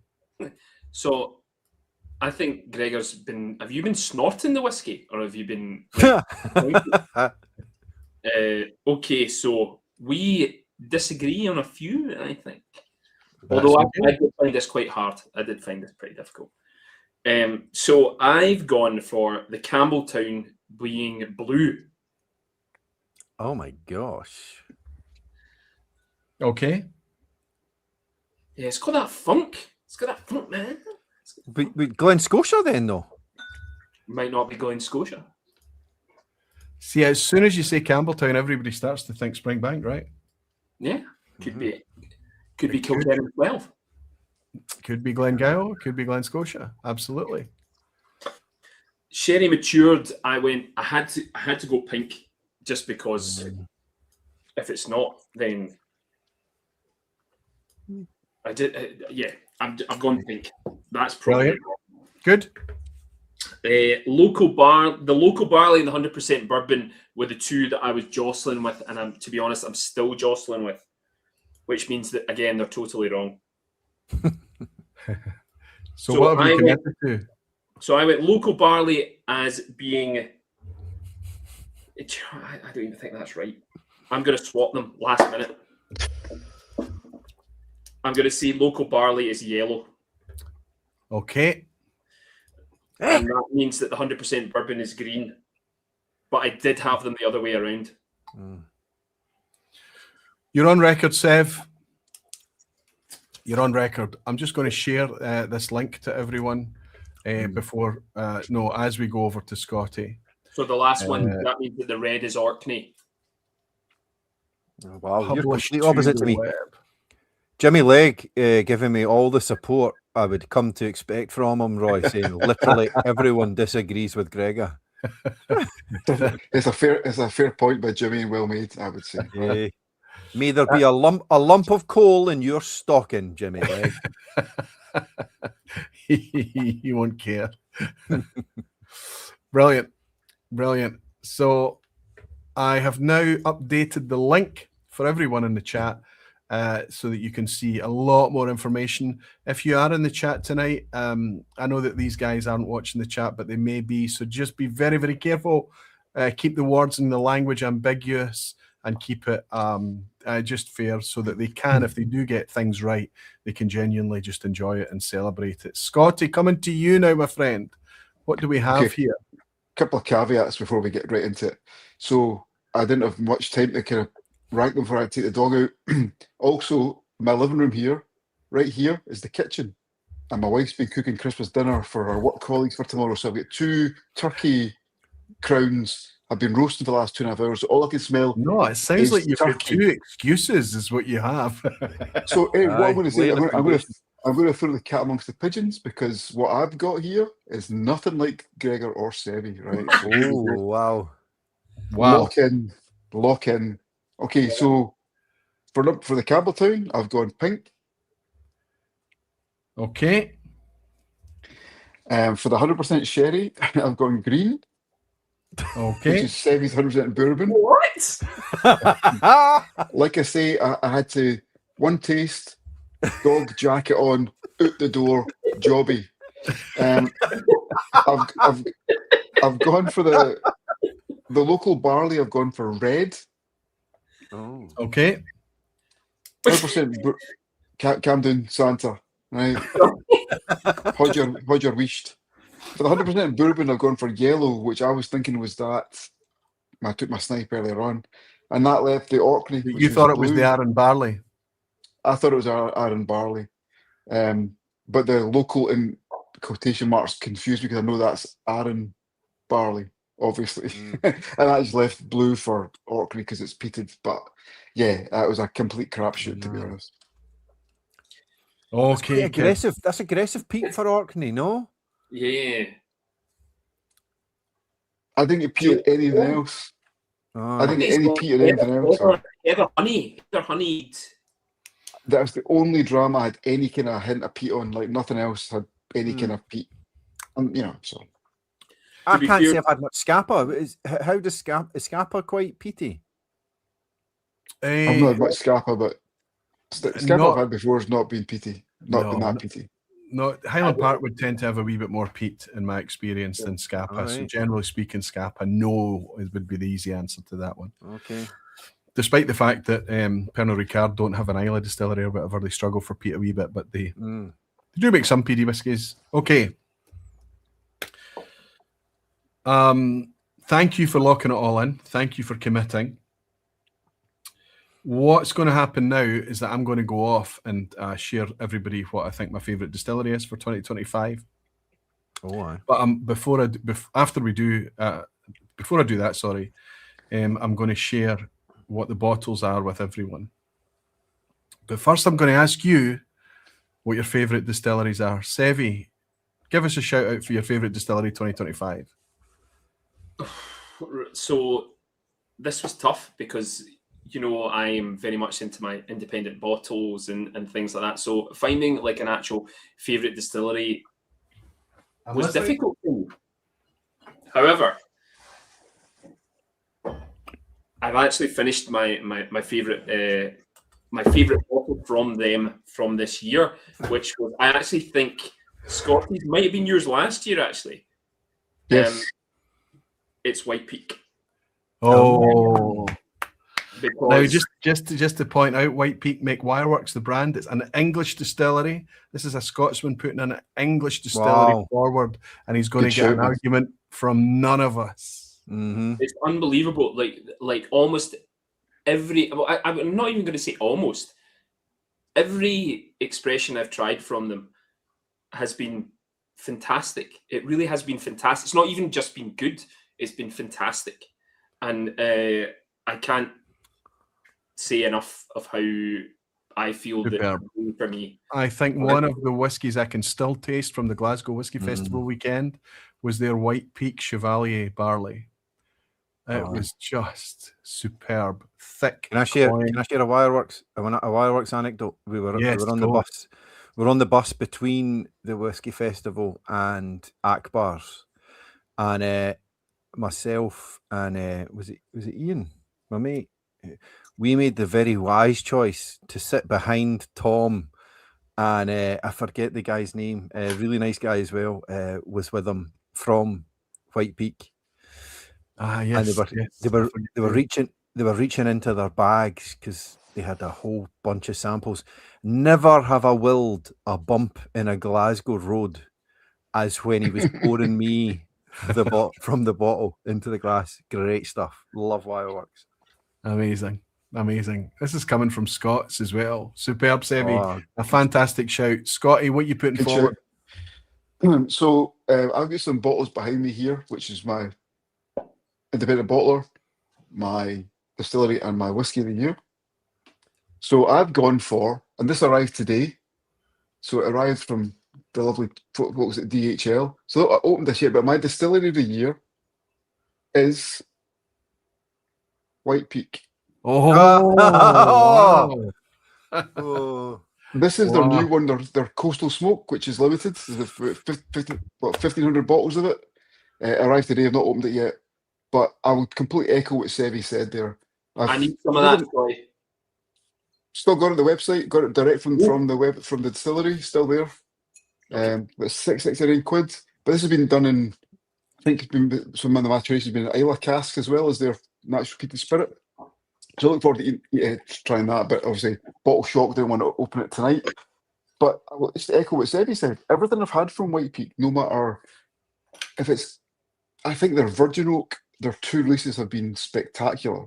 Just spectacular. Everything I've tried from them has been banging. It's been so good. They're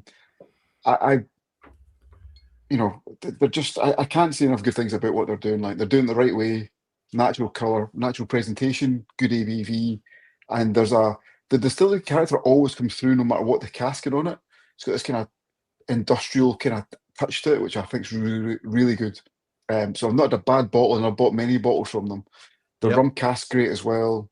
Everything's great. So, and you don't need to go after the special, Scotty. The standard Caduros, Caduro cask strength as well, brilliant. Everything's good. Honestly, you can pick up any Wireworks release, not limited, or their core range, and it's cracking. Good value, good quality whiskey. So so love them, absolutely love them. That's my distillery of the year. White Peak. This is a 5-year-old STR cask. Magic. Fantastic. I've got to echo what Jimmy Legg said here. It's the first time I'll ever admit to agreeing with Jimmy Legg. He says, "How can 2 people get such an easy question wrong?" You like what you like, right? It's all good. Coming from a Canadian, I have to say that goes a long way to have 2 Glaswegians, 2 Scots stepping up to say, you know what, this wee Derbyshire distillery is killing it. I echo your sentiments. I love the stuff. It's a buy blind. I don't care what the cask is. I don't care what the whatever they're playing with, what they're experimenting with. I don't have to try anything from Wireworks White Peak. You just buy and you know you're in safe hands. It really, it's just fabulous to have quality like that coming out of Derbyshire. It's amazing. I agree with you, boys. Gregor, come on, son. What have you got? Is it the hat trick? Come on, Gregor, do it. Spoiler, no, it's not a hat trick. Okay. I went down to my basement before with the briefs on the categories, and I let the bottle count do the talking, to be honest. So it's a cumulative as much as it is of the year. It's a cumulative for me. I know what's coming. This is a distillery that it's a one-stop shop. If you want a little bit of peat, it's got you. If you want ex-bourbon, it's got you. If you want cask finishes, it's got you. Cask strength, it's got you. Now it's also got double digits, if that's your thing. My distillery of the year, staffed by some of the best going around, you know, like Alex Bruce. Spoiler, I want you on the podcast. We want to talk about your hiring policies. My distillery of the year is Ardna Murkin. Easy. Superb. Superb. Somebody said recently, I think it was on the Dram Face comments or something like that, that how come we have a distillery, Ardna Murkin, that always seem to be so fingers on the pulse, so in touch with what we actually want, that it almost seems like they're ahead of the game all the time. Mm. You know, they've just brought out their heritage barley. They brought out a cask strength. Their core range is still, don't forget the AD core range. It's dreamboats, and it's getting better all the time. As Gregor says, we're now into double digits with Ardna Murkin, and that means that things, their experience, they're getting better at what they do. They're drawn from deeper stocks. Everything's just getting better and better and better all the time. What a dream to have a distillery like that. Gregor, superb. Fantastic. Great shout, man. Do you know, boys, we need to get a cask there. That's a good idea, Seve. Do you know what worries me about that? Is that the person in charge of the paperwork for such a project is you. I'm pretty sure it's in this dresser behind me. Okay, we always need to. Scotty and I can fall out, Gregor and I can fall out, but nobody can fall out with you, Seve. Aye. You've got access to our whiskey, right? 2 casks. Are you guys ready to hear what you're sipping? Aye, yes, go for it. I'm going to show you End the the bottle, misery. but you don't know what's in what glass. Yep. You're then at semi-blind matchup. You've then got to match the 5 drams with whatever the bottles are. Here we go. I was going to put me to hold up the bottles, but no, I need your reactions for all of these. Let's go. Let's start off with this one. Part 1, like I said at the opening tonight, all of these were in the running for my whiskey of the year. And that's because they've hit that perfect mix of value, availability, accessibility, and quality. Okay?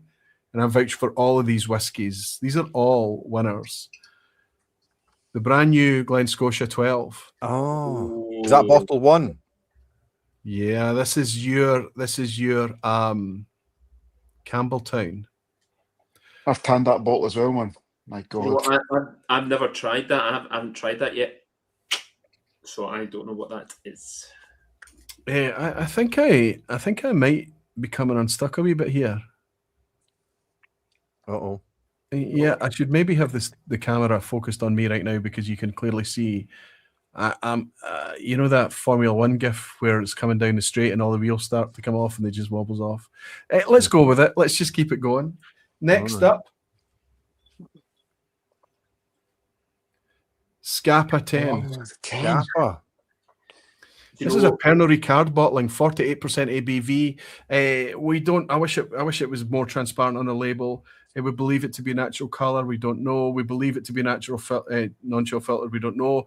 The most important thing is that this from Pernod Ricard at 48% ABV is a fantastic whiskey. It's now £55. It's come down in price since its launch in 2024, which brought it as a much more affordable whiskey. I'm now on my second bottle of this 10-year-old. Forget the 16-year-old. The 10 is where the excitement is at. This is drawn from much better stocks, much better quality whiskey, much better quality casks. The 10-year-old is a dream of a wee whiskey. The next bottle that's up, I need to be careful not showing the colours here. Oh, Edredauer 10. Now I have to be very clear here. This is not the Edredauer 10 that's been out there for years. This is the 200th anniversary, and we have it. Seve and I was up there last week, and we talked about how going forward it's all going to be fully natural, 46% ABV, unchill filtered, and natural colour. Which is that though? Sorry, Roy. Is that the 46? 46%, 200th anniversary, yes, absolutely. Listen, Edredauer 10's always been a dream of a dram. It's always been excellent, even when it was lower ABV. But I think now it's just got that little bit extra. It's got an extra wee layer on top. I think it brings. I don't want to talk about my notes or tasting from it. I'll leave you guys to try and match it up. So there's two more to share with you. Eyes on the screen. We have. Aaron, 10-year-old Aaron Barley. Scotty's already mentioned this tonight, but we're not sure if he got the matchup. We're not sure. I've just written down Scotty Monroe rather than Aaron. Well, it would be quite a thing because this is if Scotty called it. It is a true definition of a snipe because it was way ahead of any clues as to what the lineup actually was. We've seen you manage it before, Scotty. It wouldn't be the first time. Obviously, we've already referenced the Kilkerran thing from earlier. Google Chrome has just crashed on me, and I don't know why. I'm just reopening it again. Sorry for the distraction, but we're good. We're back up and running again. I don't mind this crashing. This cannot crash. Okay. And then next up, finally, last but not least, in my opinion, Ardnamurchan. Specifically, this is the AD 10-year-old. This is AD 10, 46.8% ABV. This is Ardnamurchan at 10 years old. Now, I'm going to leave you to your own devices. I'm going to let you do your semi-blind matchup as best you can. You're in the green room together, but you can't chat to each other. You're in a little bit of isolation. I don't mind if you're on chatting or having a wee bit of discussion in the background. It's fine, but you have to try and work out what the matchups are. Good luck, team. Good luck, everyone, and I'll see you back here in a second, and we'll talk about our whiskey of the year. Cheers, Seve. Cheers, Scotty. And cheers, Gregor. I think I've messed up the challenges a wee bit. I think and I don't know how to recover from that. I don't know how I managed this, but I think I have messed it up a wee bit. Let's put it this way. They will get a point for everything that they get right in the challenges. And obviously the semi-blind up is the semi-blind up. Semi-blind matchup is just 5 for 5. But I think now that I look at the challenges, I've been doing this for years, literally years. The challenge, the blind challenge thing, the channel was founded on blind challenges, right? You would think that I would know better than to make a mistake. Doesn't matter. The challenge part is over. We can move on to the semi-blind matchup. There's no mistakes there, and we'll get them back in a wee second. Seve looks befuddled. Jeff Whisky saying, I just had a Google crash here too. Can't handle Seve in 4D. Superb, Jeff. It just fell over. YouTube just crashed on me. I don't know why. Benny Frisky saying, Roy Aqvavitae being on his second bottle of any whiskey is so different from me being on my second bottle. It really, really is. But you have to remember, Benny, when I'm excited about something, I tend to force it on people a lot. So when people come to the house, or when I go, or when I carry something with me, I tend to, what do you think of this? What do you think of this? And then I tell them about it, and then I reveal what it is. So we get through it in that way too. But if you're talking about the Scapa, that's been out for a long time. And I managed to get through the last bottle earlier in the year and replace this bottle. It's been on the shelf for quite a while. Whiskey with Molly Ben is saying, you're showing the dots on the top of the bottles. I hope I am not, Ben. I shouldn't be doing that. Hopefully nobody saw it, buddy. It won't be the first time I've messed up, right? Alistair Gray saying, Ardnamurchan Heritage Barley tasted at Aberdeen Whisky Shop Festival. Never tasted anything like it. They are just doing everything right.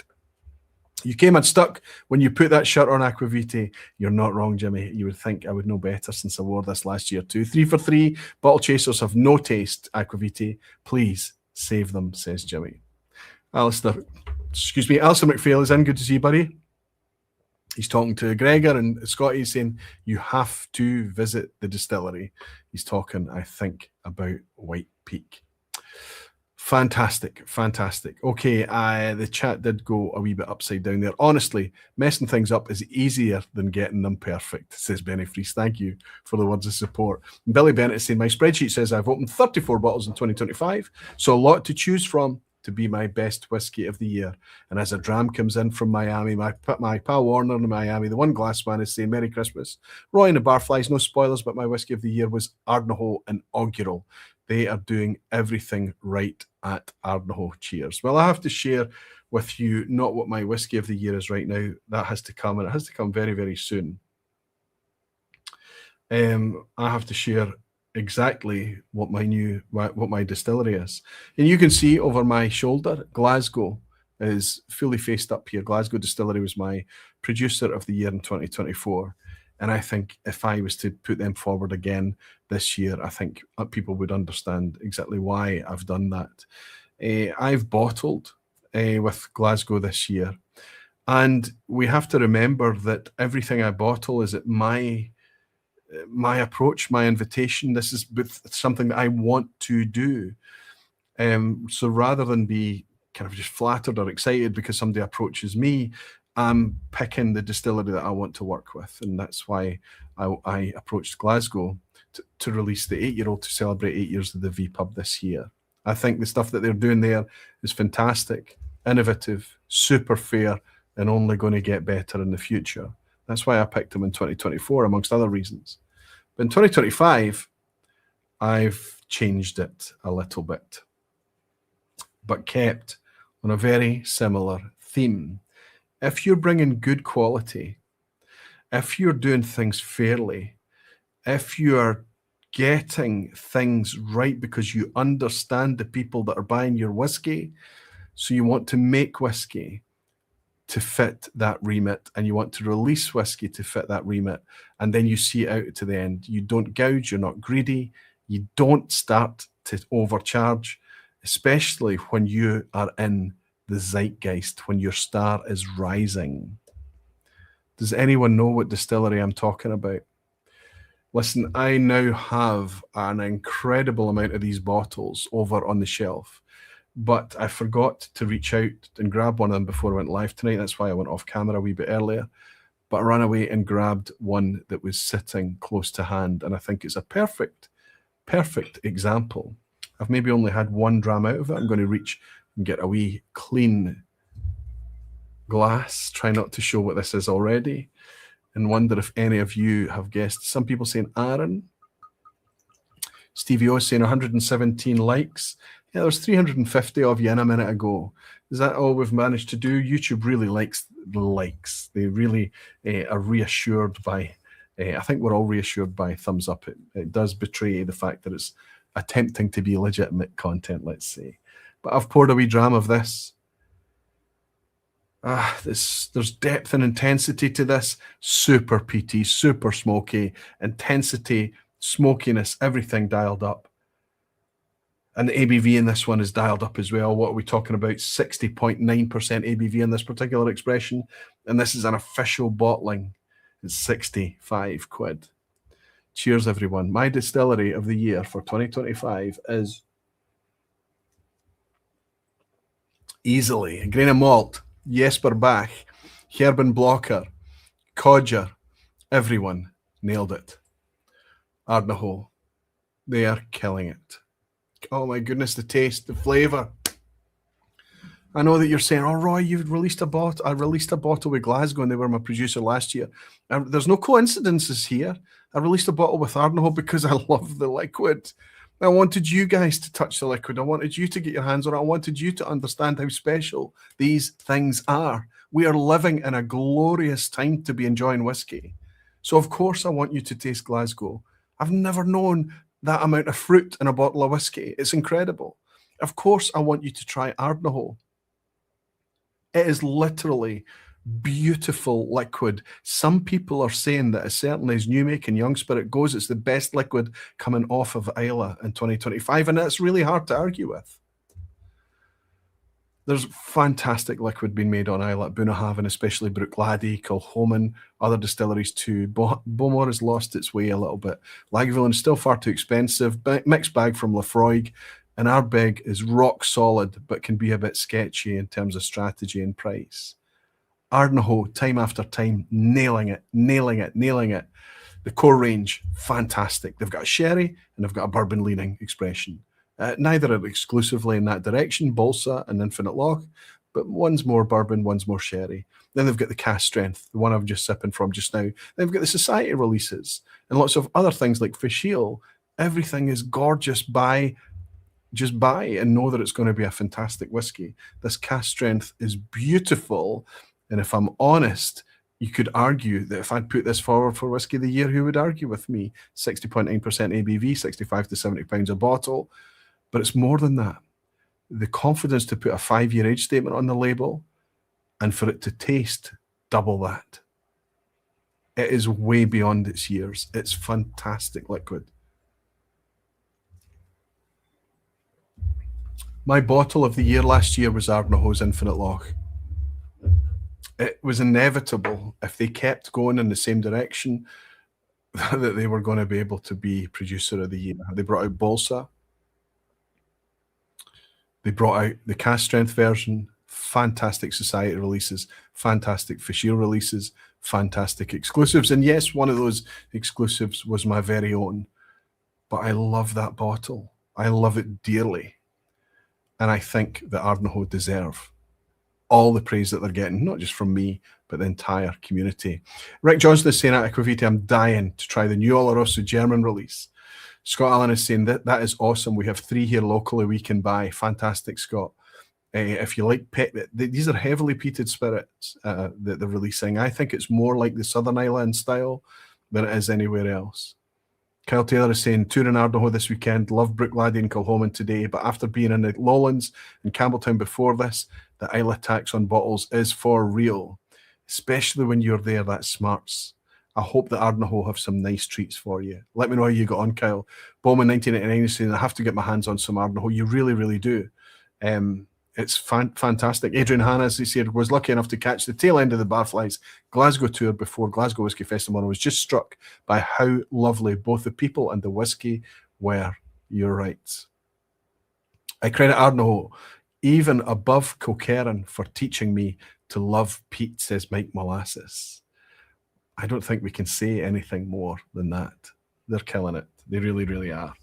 So I've betrayed what my lineup is for my Whiskey of the Year. There's no Ardnahoe in there, but there's Ardmurchan, there's Glen Scotia, there's Edredure, there's Arran, and there's even a Pernod Ricard release in the shape of the Scapa. Sorry. Listen, at some point you're all going to hear me tell you what my Whiskey of the Year is. And I would like to say to the boys backstage right now that my Whiskey of the Year is in the lineup that they are tasting.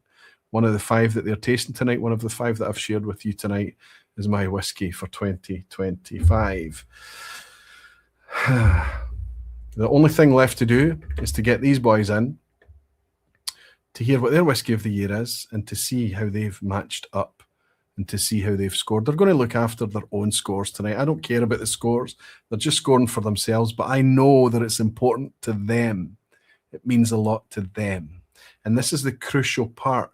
They could have got everything wrong in the challenges part, but if they get the semi-blind right, they've got a 5 out of 10, and they get a pass mark.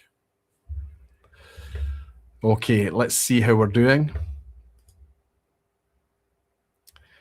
You guys know, because you can see on the thing that that link that I've shared with you. Sean Cosler is saying, anyone seen the 100% PX Oloroso quarter cask releases coming from Ardnahoe, Aqvavitae? Yes, I did. That was a society release, was it not? I didn't buy that one. I was a wee bit tight on funds in December when it was coming out, just because of everything else I had to invest in. I don't know if people that are supporting me on the Aqvavitae Guardians now, I've been sharing with them to read about things that's been going on in the background and things. But it's about time that I invested in the platform. But for those of you that are waiting around for my Whiskey of the Year, you've already seen it on screen tonight. Whether the boys behind the scenes agree with me or not remains to be seen. But yes, I should probably consider picking that one up. That Ardnahoe Society bottle is probably sold out now. Fairnight Walker is saying, I'm guessing, is the purple one right? Yes, it's Fairnight Walker. He's got a purple square. It looks like a purple square. Good to see you, and thanks for stabbing a wee guess as well. There's a wee tale, there's a wee story that comes with it, actually. Not to justify it, but just by how profound this whiskey affected me in 2025. And it's in the lineup tonight. Anyway, let's get in. Let's bring the guys in and see. Well, what we probably need to do is ask them for a thumbs up. Are we in good shape? We've got a thumbs up from Scotty. We've got a thumbs up from Gregor. Thumbs up from Seve. We're good to go. Menno, are you okay in the background, my friend? Are you fantastic? Menno's just sitting there waiting for the moment that he can roll the grenades under us, right? But it's Christmas time, Menno, please. Okay, let's bring in Seve. Let's bring in Gregor. And let's bring in Scotty. Fantastic. How are the confidence levels, boys? Give me a thumbs for high confidence, middling, or low confidence. Oh, usual. I'm going to caveat things. I think I said at the start of the stream, we never put a blind challenge together like this where the ABVs are also close. 46 to 50% ABV, that's the spread, very tight. The age statement is 10 or 12 years, super tight. This is not typical. You're helping me tonight in order to try and separate the spaghetti from the sauce. It's so difficult when you're putting forward a whiskey of the year. I want it to be something that gets that mix between quality, accessibility, value. All of these offer that. I had to stick, and I've stuck. Making the spaghetti with the sauce with a knife, though, is pretty difficult. It's right. It's absolutely. Right, your whiskey of the year is here, yeah? Yes. Can we just, for my benefit, it's not green, is it? Don't give him a hint. Listen, I can't say it because I understand why it would be fair for me to say it for your sake, Gregor. Okay, no bother. But just not to lead the other guys. I mean, I tell you what, I'll ask all of you now. Give me a colour for what you think my whiskey of the year is, Seve. Pal, my sheet looks like Wilfred Nancy's tactics board. It's all... Oh, come on. We were going to keep football out of it tonight. Come on. What's right?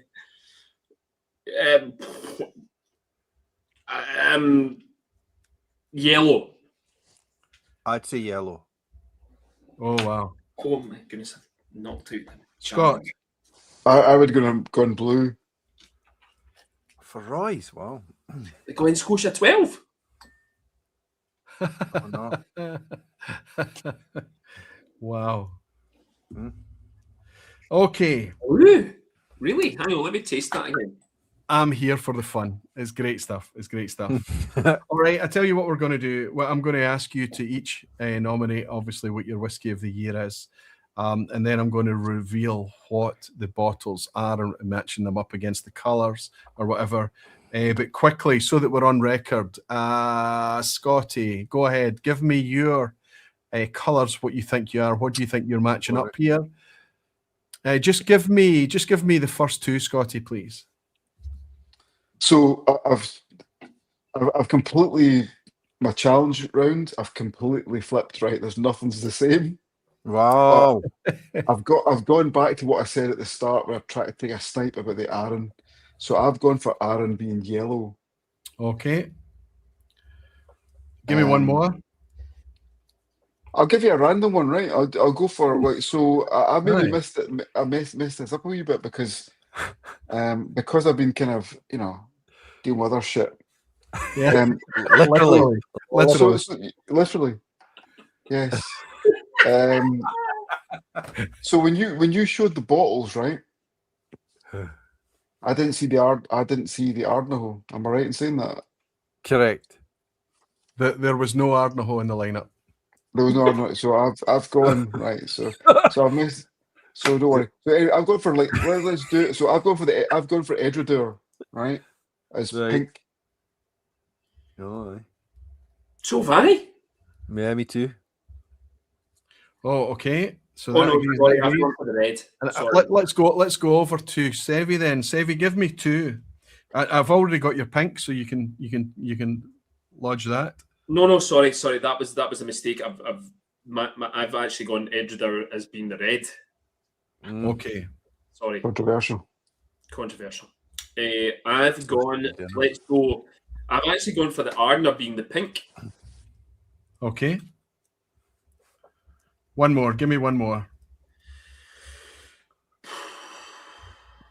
Glen Scotia being the blue.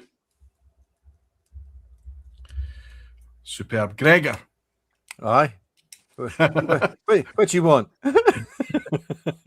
I've got your pink as Edredar, Yes. so just complete the other 4. What have you got? Glen Scotia is green for me. Scapa 10 is blue for me. Aaron 10 is yellow. And Ardna Merkin is red. Okay. And Scotty's smiling. We're all over the shop, man. We are all all over the shop. That's man. okay. That's okay. Scotty, what have you got? I've got yellow, Aaron. Edredar, Yeah. pink. Finish it out. Finish the picture. Ardna's blue. Scapa's red. Scotia's green. Okay. I just want to say at this point as well, I have drunk a whole bottle of Scapa and the Scotia, and I do not have a clue what I'm talking about. That's so good. You're welcome. That's why nobody ends up humiliated, because of the humility. Thank you, Scotty. Thank you. We still care about it. It's fun, but it's serious fun, right? But Sure. whiskey teaches us to be humble. Gregor's giggling away there. He's giving us his colours, right? Seve, you've just got 2 more to give me. I've got Ardna Merkin, is pink for you. Edredar is red. Glen Scotia is blue. What rounds it out for you? What 2 have I got left? I can't even remember. I need your green and your yellow. Green, I've gone for Scapa 10, and it could be Fireball. Who knows? What was the That means by process elimination, Aaron is your yellow. Aaron's yellow. Yeah, so we've got Glen Scotia blue, Scapa 10 green, Edredar red, Aaron yellow, and Ardna pink. Okay. I suspect we have somebody that's doing well on scoring. It's no We me. have somebody that's doing well on Or me. scoring. Before I reveal,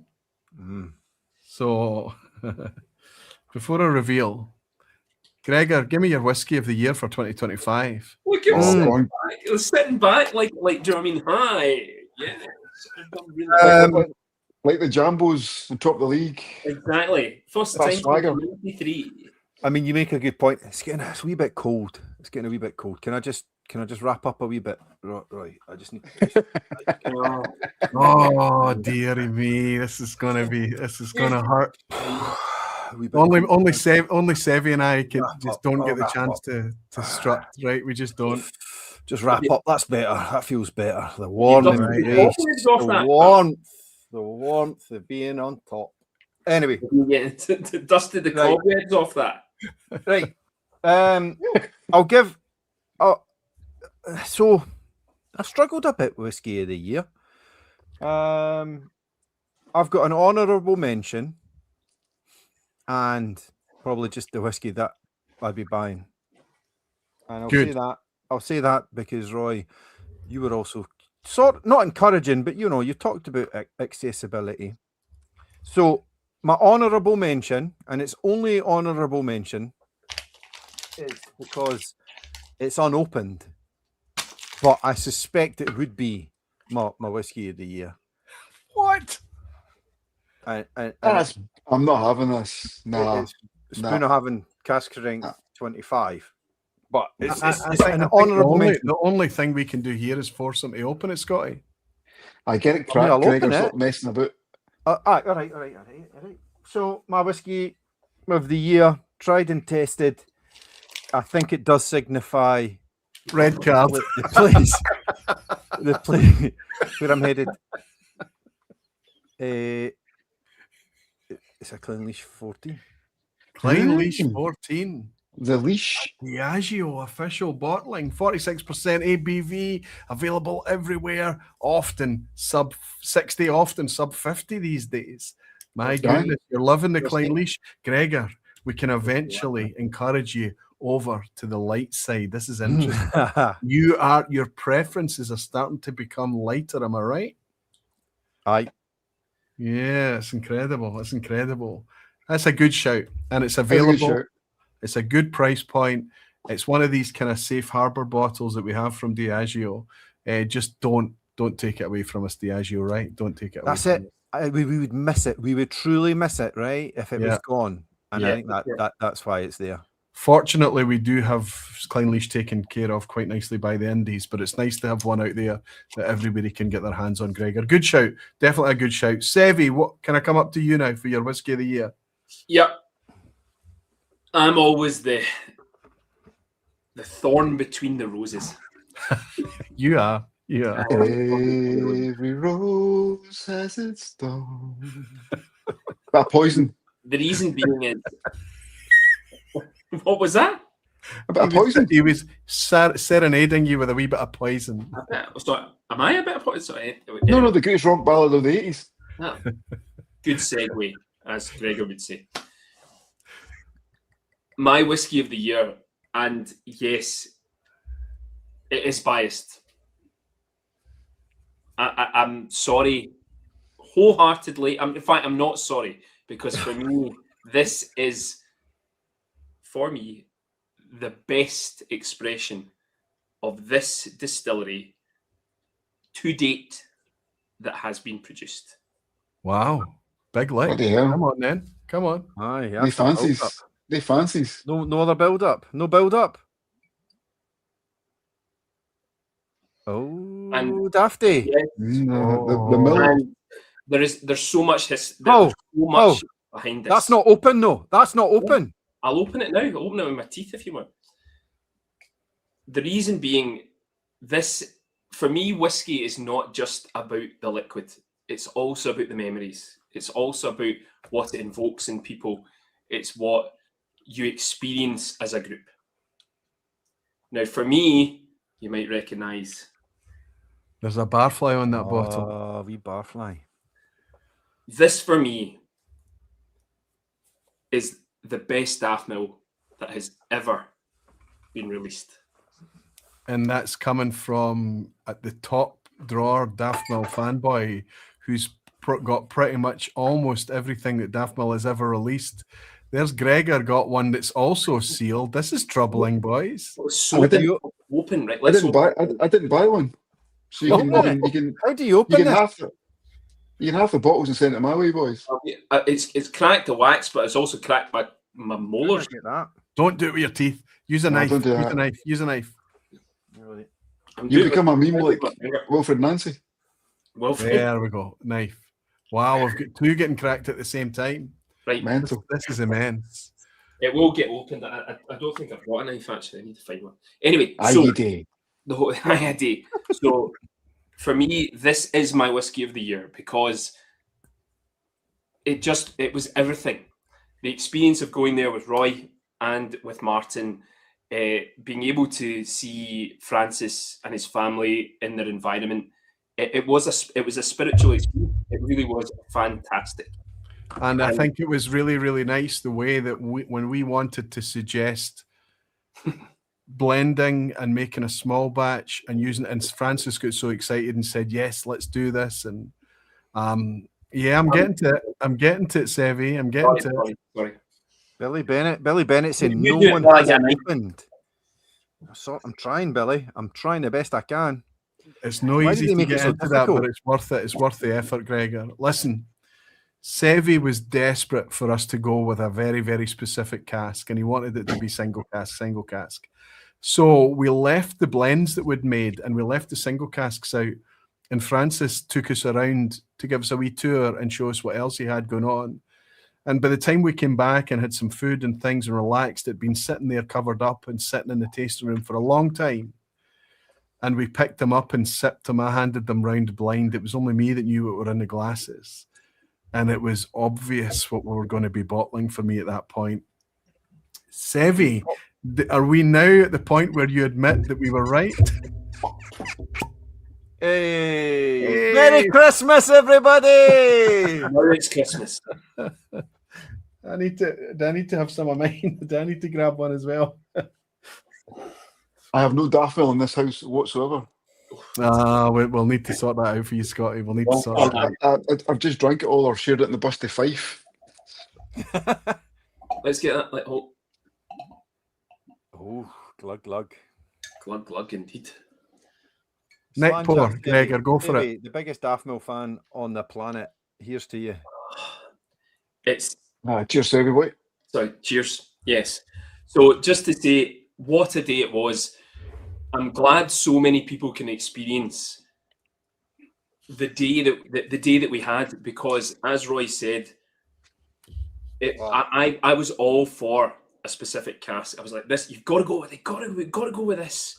We've got to go with this. And there was aspects of cask 53 and 55 that were fantastic in their own respects, but the double single, the marrying of the two, just has made it. And as I said, this for me, whiskey of the year, bar none. 53 was top notes, all the top notes. There was a lot of liquid still in that cask.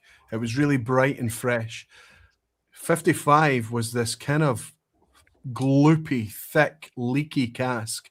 There was hardly anything left in it, right? I can't remember what it was.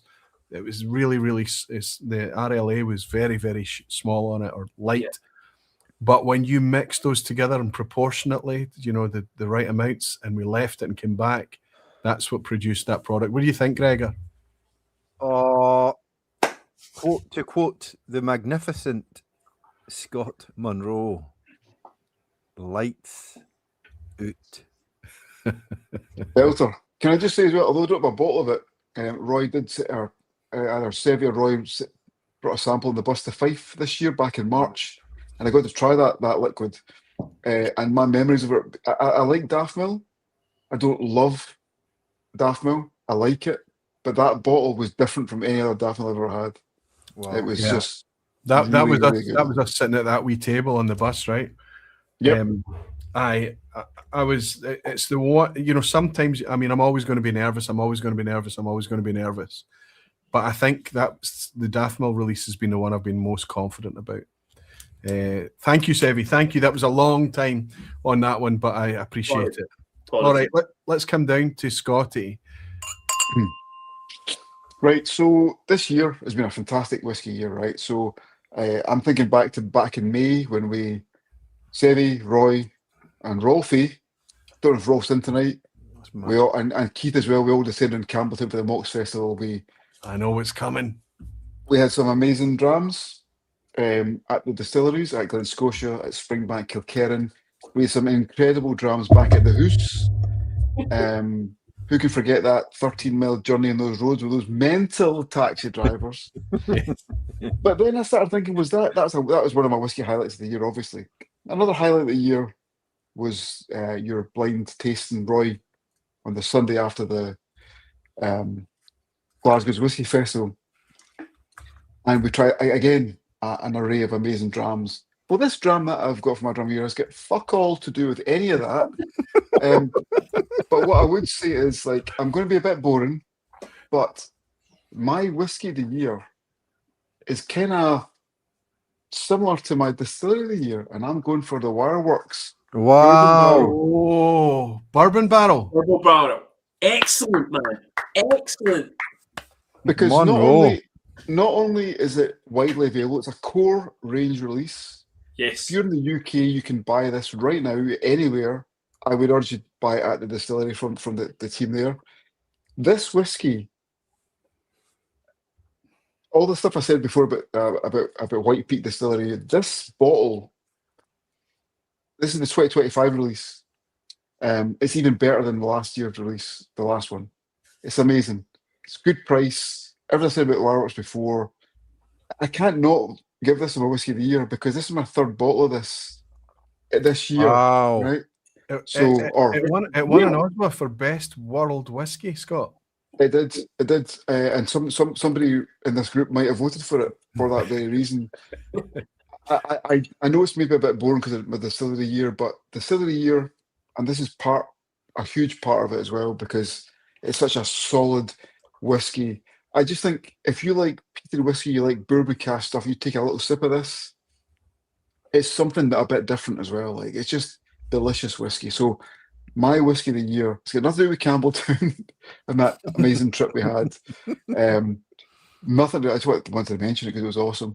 I also hats off. I want to just say to Rolfie as well. Rolfie brought the music, amazing. But yeah, this is great stuff. Like, please buy it, please. It's great. Wow, it's beautiful whiskey. It's beautiful, and we love the fact that there's a producer out there standing up and saying, "This is the magic of a bourbon cask." Right? It's just terrific. Perfect. And Gregor, follow that. Sorry, Scotty. Sorry, Scotty. No, I gave mine. Follow that. I can't. I give in mine. I went safe, but let it not go unnoticed. Scotty, 2 out of 3 choices for you. White Peak. Yeah, it's okay. One for me as well. They are, to me, they're just... My whiskey of the year amazing. last year was an Ardnahoe, and my producer of the year this year is Ardnahoe. My independent bottler of the last year was Thompson Brothers. My independent bottler this year is Thompson Brothers. When you struggle to find something to beat it, maybe you just have to accept the fact that somebody's going to criticize you for being a dull boy. The facts remain. Gregor, come on, what have you got? I gave you mine. Oh, McLean-Wish. I started with you. But I do think my choice reflects the location I am, that I can't chase the year in the same way, the releases of the year in the same way that you guys can. So it is what it is. But can I just say, Scotty, I put it in the chat. I'm reminded how much we love you, Scotty. Get you back on the pod. Look sharp. Yeah. That's okay. I got no pressure. Right. No pressure. Scotty, no, do that to your life. Scotty, listen. Don't let that fella bully you. When you're ready, your stool's ready. All right. There's a podcast this year. Gregor, do you want to talk about the Dramface podcast? How we're going to do it different at the end of the year, because there's not going to be any vPubs until the 15th of January. How are we going to plug that gap? We're going to plug that gap with a lock-in on Sunday, the 28th, and we're going to have a what? We are going to do a little ad hoc. We're not going to tell you exactly when, I don't think, Roy. I don't know. Do we? We don't. We're going to do a festive end of year live podcast. First time ever, probably the first and last, but we will go live. So turn on your notifications, subscribe to the YouTube channel so you see it. Maybe we through the social channels we actually put the date out. We'll keep you on tender hooks. And put 5 hours aside to listen to it or watch it, right? It'll be a show. But that's what we're doing. We're going live for the first time ever. It'll be 2 hours. Man. 2 hours of stuff about cheese. Will be. Yeah, absolutely. Can I just say though, Scotty, you've never steered me wrong. It was you that I listened to on the Alter Ego Wireworks, and I'm nursing the dregs of that bottle now, because there's no chance of me getting that over here. And I did get in Tom's ear. I was like, Tom, what from White Peak? I was like, Tom, what am I replacing that with? And regrettably, I didn't bring anything back from the island. But Scott, you've not steered me wrong. That's a great distillery. I will gladly buy you bottles for you can pick up next time you're over back home, mate. Sold.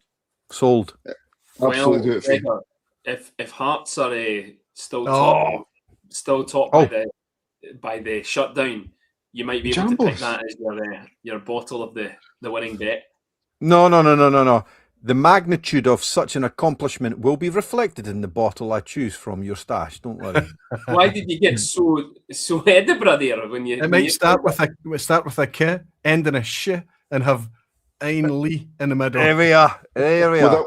With a wee, Yeah, with a wee, Scotty, I never brother in the thought middle. I'd see a Poison reference on the vPub. What a pleasant surprise. Agree with Come on, Scotty. man. Greatest British rock ballad of the 80s. Certainly one of my Yes. favourites. Black Yes. Fenton, half mil 15-year-old in my glass. In my humble opinion, it's even better than the Aqvavitae bottling. But come on. Well, listen. I did 15-year-old 2009. That's the most recent one that's come out, Sev, is it? It's the newest one. Yeah. Uh-huh. I would love the ability to taste them side by side and peace and quiet. But I was at an event earlier this year in August, and Francis poured both of these together as part of his masterclass, and then had a hands up for the best dram. I'm too humble to say which one won. Nice. Rick Johnson is saying now I can't get Poison out of my head. Go on, Rick. Andy Hells is saying our top 3 drams this year: Aqvavitae, Daffmill, and Ardnahoe, only beaten by a wonderful 18-year-old independent Ben Rinnes. Thank you so much, Andy Nice. and Ellen. We've got a dram coming in from Fairnight Walker saying Merry Christmas, Roy, and Barfly's best wishes to 2026. May be another fantastic year ahead of learning with this wonderful community. Blessings to all. What a nice thing to say, Fairnight Walker. Thank you so much. Gav's Drams, my superstar pal in Edinburgh. Gav's Drams is in buying me a generous dram. Gav, thank you so much, buddy. I love you, man. It's nice to have you in here hanging out with us. Whiskey Mondays, Peter Lee's bought us a dram to say, I've just poured the Barfly Daffmill so Denise and I can drink along with you. Thanks to you. Yeah. Wish us, you and the Barflies, a Merry Christmas, especially Sherry. He's talking about Sherry Sakamoto in Canada. Fantastic, Peter.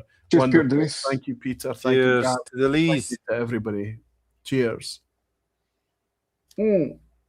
Roy, for me, Okay. though, your Daft Mills, 15-year-old first one in third place. Second place is the Independent Whiskey Bars of Scotland, the original one, which is obviously gone now. Wow. And then the Aqvavitae double single. It really is.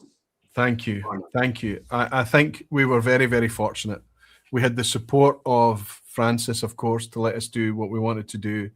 But we also had you there and Martin there as well. We had this, and there was a real kind of excitement in the room to do a good job. And yeah, listen, next year's going to be fantastic as well. There's things ahead for next year, and there's stories around what's going to come out next year too. If you want to support, if you want to be part of that, head over to aqvavitae.com and have a nosy around and learn how you can support and get involved. This Daft Guardian just hitting the spot, says the Grain of Malt James. Thank you so much, James. Fairnight Walker is saying, good to hear that. I missed the old Dram Face. Very need it for my Saturday afternoon. Listen, if you're a Dram Face member, if you're supporting Dram Face, $3.99 a month. It's cheaper than a magazine. My goodness, 20 articles at least going out every month. It's so... There's no better value out there in whiskey, in my personal opinion. If you're supporting Dramface, you've got access to about 3 to 4 hours worth of brand new podcasts just dropped this very week today. The Colonials podcast 10 is out, and podcast 35, hosted by Gregor, is out both on video. If you're a member, it will come out public on the weekend for everyone else. Merry Christmas to you, says Pete, and all you Whiskey Guardians. Cheers, all good to have you in, Jeff. And Black Fen is saying, I've got both those Daft Mills open and they're both fantastic. The 15-year has one cask of sherry in the mix, which elevates it for me, but reckon you'd prefer your bottling. Both are awesome. Thank you, Conrad. Thank you for hanging out with us. Okay, I'm going to reveal to you what you have been drinking as the colour that it is. So this is all about points. You're taking your own points. You're on record. There's no hiding, but it's not about that. It's about the difficulty that it is to come up with a whiskey of the year every year. It's really tough, and it's getting harder year after year after year because the variation and the choice, the pure selection that we've got in 2025, we've never had it so good. We've never had it so good. Okay. I forgot. Are you ready for this, kids? Are you ready for this? Hi. Wait. Let's go. So we're going in the bottles. We're going in reverse, right? So the bottles first. Right, here we go. I'm just going to tell you the bottle, and then Okay. tell you what colour it is. This Oh, is the Ardnamurchan. Ardnamurchan 10-year-old. Pink. Now, this came in joint fourth Red. with 5 points based on your selection Blue. tonight. All three of us picked a different colour. Oh! That's good. Sorry. I'm like Paul Sturrock in his prime. Boom. Did you ever have a prime poster? Which means we Easy. both have Seve. That means we both have 2 wrong now. Oh, Magic. fudge. Scotty's in good shape. Edredauer 10-year-old, 200th anniversary, 46% all natural Edredauer. Pink. Gotta be pink, surely. Red. Red. Nay. Yellow. Take your time. Pink. Oh, Pink. Seve. I am on a 0. Down the table you go. Pink. Oh, Scotia. Glen Boy, Scotia. Campbelltown. Well, I've got that wrong. Green. It's got to be green, surely. Aye, the day, Roy. Let's go. Yeah. Stay Seve, how'd you do there? humble. Pal, I could be like the tangerine. That means we've got a Scappa, which was our Orkney. And we've obviously got an Arran, which was our local barley. Scotty. Sorry, man. Aaron's got to be I yellow. fucked it. Did I mix it up? My young bastard. No, it's got yellow. Got Look to at be- Alan's got to be yellow. yellow. Here we go. Yellow, come on. Come on. Come on. It's a 5 out of 5 and a snipe. 5 out of 5 and a snipe, an ice cold snipe from the get-go for the Arran as well. My goodness, Scotty Monroe. Can we just have a wee round of applause for the big man? Superb. Very good. Very good. Superb. Scotty, you were able to taste all the whiskies you had Can I just say, and we know this, but accurately. even a broken clock is right twice a day, right? No, but you've also got another advantage. You've got the best mascot on the planet, right? But can I just also say that I got 5 out of 5 for the semi-blind, which meant because I switched everything, I got 0 No, for the. have you gone back? I've not figured it The out, challenge. Roy. I need you to help us on the back end. Wait, Yeah, I know. Seve, what did you get, Seve, just there? Well, be I honest- messed up because I gave you a double fact. I asked you for 100% bourbon, which was the Glen Scotia, and the Campbelltown was also the Glen Scotia. So I made a wee I mess of the see. challenges. That said, so that just doubles up the chance of you getting one right. So you can Yeah. take points for that. Okay. It's my mistake. Adrian is saying, good to have you. And Adrian Hannah is saying, only been here for approaching 15 months or so, but it feels like much, much longer. The vPub, Glasgow Whisky Festival, other events and the bottles. It's frankly flabbergasting and amazing. Happy Christmas to you and yours. Adrian, I've loved having you here. It was a pleasure to welcome you in Glasgow this year. And I Thanks, hope fella. that we can have you back again.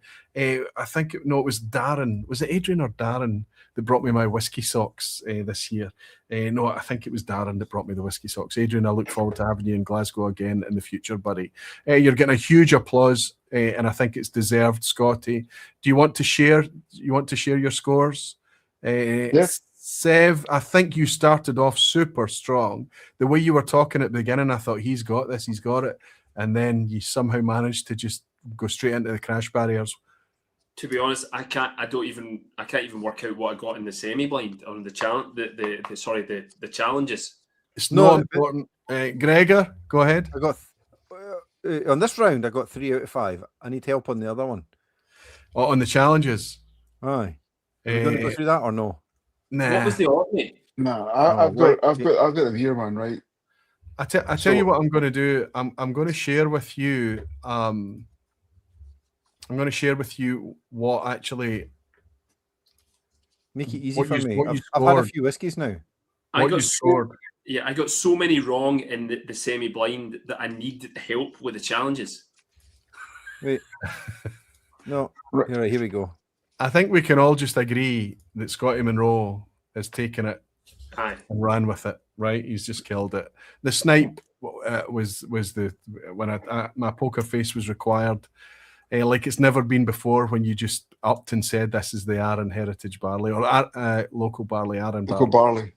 Yeah. But what you said, the thing that threw me for the challenge round was the fact that it was local in quotation marks, and that threw me a wee bit. But as I say, in the challenge round, I got them all wrong. I got 0 out of 5 on the challenge, but in the semi-blind, I got 5.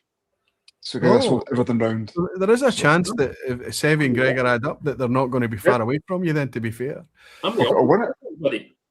Help me out. All right. Wait. Oh, hold on a second. So the Scapa was the Orkney, the Edredale was 100% Oloroso matured. Mm-hmm. I think the reason I messed up is I gave Glen Scotia the Campbelltown and 100% bourbon.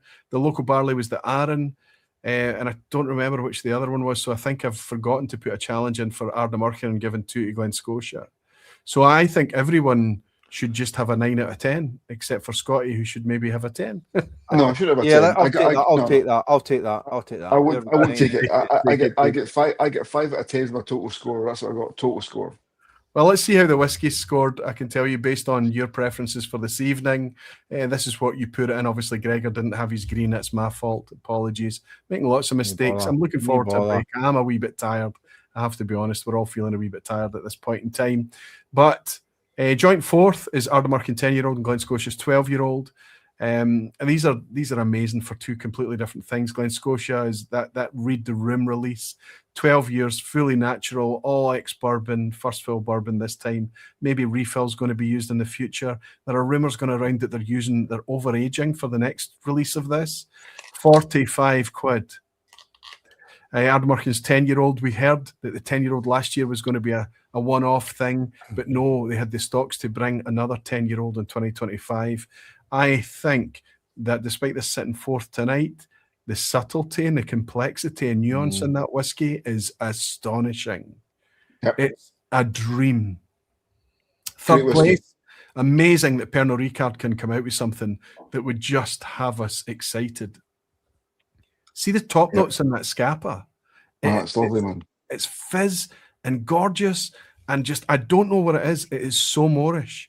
It is utterly dreamboat whiskey. I love, love, love it. It's incredible, and it's now 55 quid. Please pick up a wee bottle of Scapa and realise that even companies like Pernod Ricard can nail it. Somebody has picked a great whiskey there. Second place, Edredale. My goodness. We knew that Edredale was fantastic, but now they've got maturity behind them. They've got a hell of a lot of experience behind them. And eventually we had a great laugh on the Oswas to work out why it's taking so long for it to be natural. The tubes, using up the stock on the labels. And that's brilliant. Amazing. Right, typical Scotsman behind the... No stereotypes. Brilliant. It's just brilliant. But now we have a 200th anniversary. It's all natural. From henceforth, it's all going to be natural. And I think it just brings that extra layer of integrity, engagement, thickness, and just fantastic stuff. In second place, that means that first place was that purity. If anybody sees my reaction of the neck pour of that live on a vPub, it smashed me right in the teeth, that Arran barley.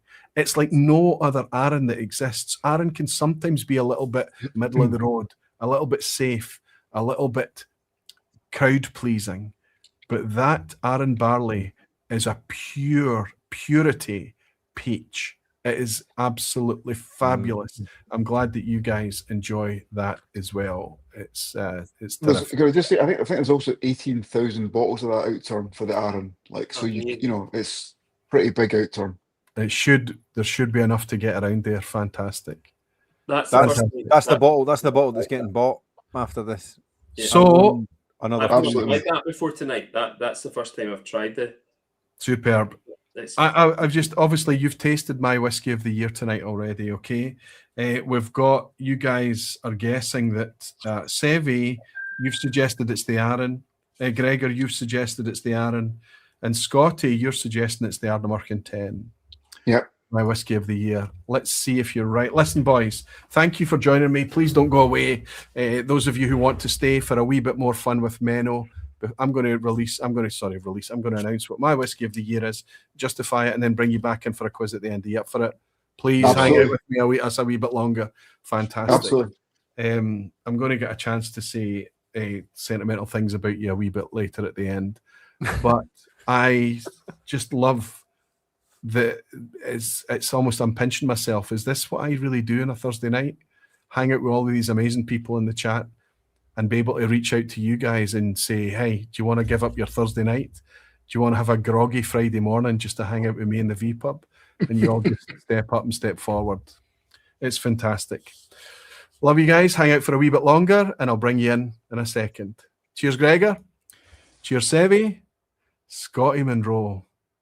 You're a bit of a rock star, son, aren't you? See you in a second. No, really. Amazing, amazing, amazing. Sorry that I'm missing you. It's always the same when I've got chats in. But drams are coming in right and left. Thank you so much, Danny Edmonton. They're saying Merry Christmas, Roy, and all your team. Cracked open the virtual malt tonight, and it's a banger. Thanks for what you do, and may 2026 bring our community even closer. Thank you for picking up that virtual malt, buddy. And I'm amazed and happy, so happy to see you cracking it tonight with us. And I'm so relieved that you're enjoying it. Cheers, Danny Hebington. That was a terrifically generous dram. Cheers, big guy. Jimmy Legg has bought me a dram to say Scotty is perfect in absolutely every way. And I think that's what you're saying. Scotty is perfect is absolutely very way. But I know exactly what you mean. But one favourite MLB team. He's got a problem with the Blue Jays, Jimmy, hasn't he? But Scotty is not going to be swayed. Thank you for the dram, Jimmy Legg. Bobby in New York City, Bobby K in New York City, has bought me a dram to say, we whiskey you a Merry Christmas. Brilliant. May your spirit be bright and your glass be always full. What a nice sentiment, Bobby. Nice to have you in. Thanks for the dram. Where's Roy in Norway? Fantastic, buddy. The Kilted Moose always lifts the vPub to another level. It doesn't matter where Scotty goes. He lifts the environment to another level. Do you remember how much fun he was in the Glasgow Whisky Festival weekend? Scotty is an absolute treat everywhere. Okay, it's time just to, it's always going to be a late one tonight, but we've got Menno and things, and I'm going to share with you out of the 5 whiskies. We've got a Glen Scotia, we've got an Edredar, we've got an Arran, we've got a Scapa, and we've got an Ardnamurchan. One of those is my dram of 2025, my whiskey of the year. And I need to talk to you about this. I had a discussion with someone who gave me a suggestion and an invitation back in springtime this year, and I said, yes, I would love to do such a thing, and then I did nothing about it. I was busy. I'm always busy. Summertime, the same discussion happened, and the same invite was put forward, and again, I faltered. I didn't do anything about it. I was distracted. I had family issues going on, and we had stuff happening, and I really struggled in summer this year. Then a vPub came along, and I opened this whiskey live on the vPub, and I loved it, and I was struck by it, and I was thoughtful about it. I then went out and shared it with lots of other people, and I told them how much this whiskey was costing, and I told them what the specs were, and they were flabbergasted that such quality could exist at that price point. Every time I went back to it, it got better and more interesting. It got there was another angle, there was another edge to it. There was some density and some funk and some farmyard, and then some fruit and some figs and some spice, and it was all over the place. The whiskey that I've nominated for my whiskey of the year in 2025 is not my typical style of whiskey. I went out and bought a backup bottle, and it's here. I don't want to lift it in the screen right now. I bought another bottle, despite the fact I'm only halfway through the bottle that I opened on the vPub. It's incredible that such a thing can exist. That invite I'm telling you about came in later in the year. The same discussion was had, and I considered, I cannot let 3 strikes happen and me not take up this invite. So I instigated it this time. I said, no, we need to do this, and we need to do it now, and we need to do it before the end of 2025. I'm talking about celebrating 200 years of Edredar. Edredar's 10-year-old is my whiskey of the year. And I would like to go on record and tell everyone that Edredeur 10-year-old was my whiskey of the year before we had a fantastic session at Edredeur last week. The reason that we had, and nobody knows this, the reason that we had that session at Edredeur last week was inspired by this whiskey. I was motivated to go there and mark what a fantastic whiskey was available to us while there was 200-year celebrations happening. Let me explain. We have 100% natural whiskey, full integrity, non-chill filtered, natural colour, 10-year age statement, 46% ABV. We have all of that from a producer who cares. Here's what makes it peerless.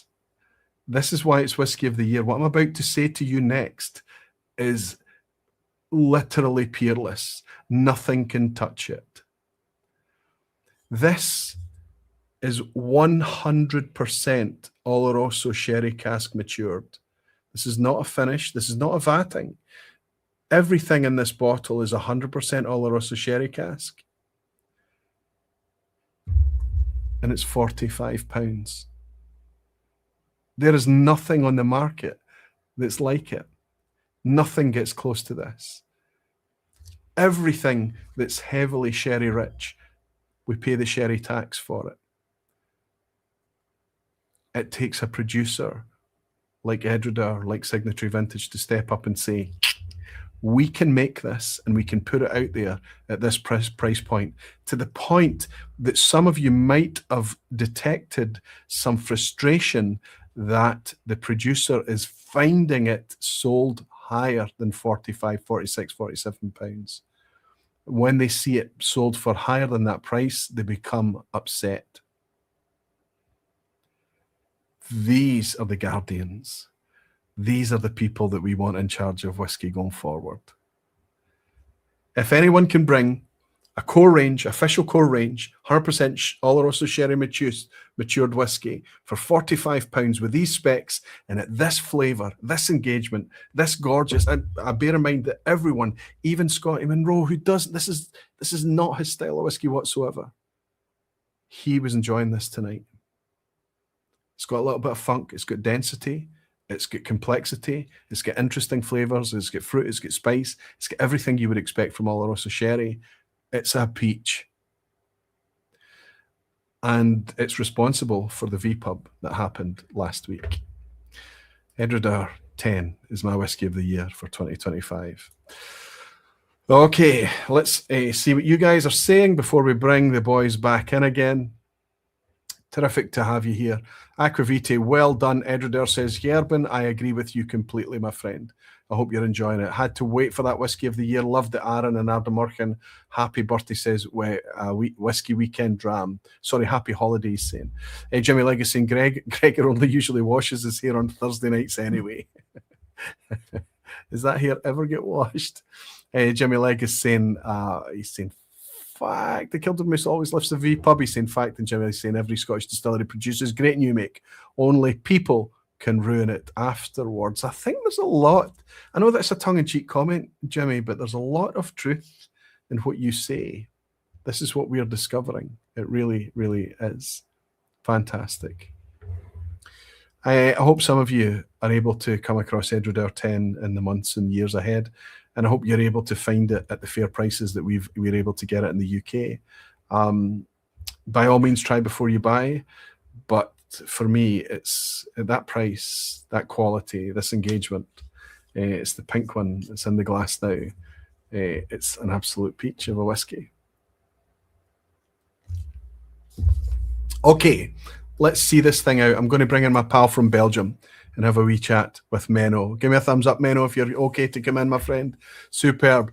Menno, everybody. It's nice to see you. Menno, thank you. Before we even start, I have to say thank you now because I might not like you very much a wee bit later. But every time I reach out and say, I want a night off. Can I participate in the quiz? Can I answer the questions? And you're always like, yeah. We have to bear in mind that I'm sitting here at 20 past midnight with you It's 1:20 in the morning for you in Belgium, isn't it? Yep, it'll sting a bit in the morning, but one more day of work and then I'm 2 weeks off, so happy to oblige. It means so much. It means so much. I'm going to find, I know I keep You promising, invite me. but I will find a way to say thank you. I will find a way to... Just don't lose my bottle of the virtual whiskey. It's here. I put it in a safe place this very, very evening. It's here, buddy. We just need to find a mule to get it across to you. Thank you. Any thoughts on a whiskey of the year for yourself? You all got it wrong. Obviously.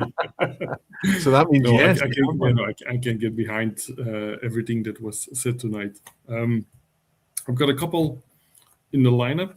I'm actually on my second of this one, the 8-year-old bourbon, which is really, really nice.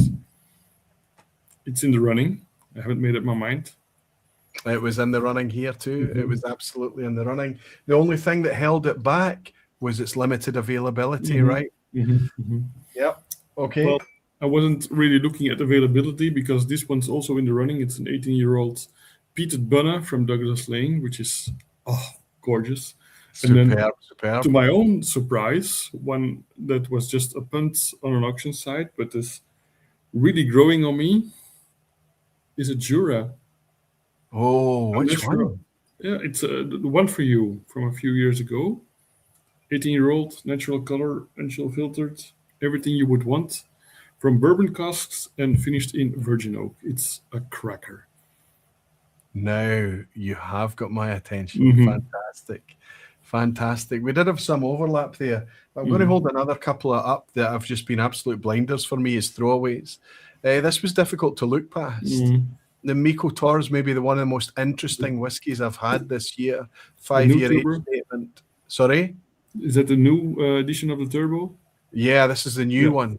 I was so compelled by having drams of this over the year that eventually, I think it was, I want to say it was Alistair Gray. It might not have been Alistair Gray, but I think it was Alistair Gray that finally put me in touch to get a bottle for myself after trying it from other people.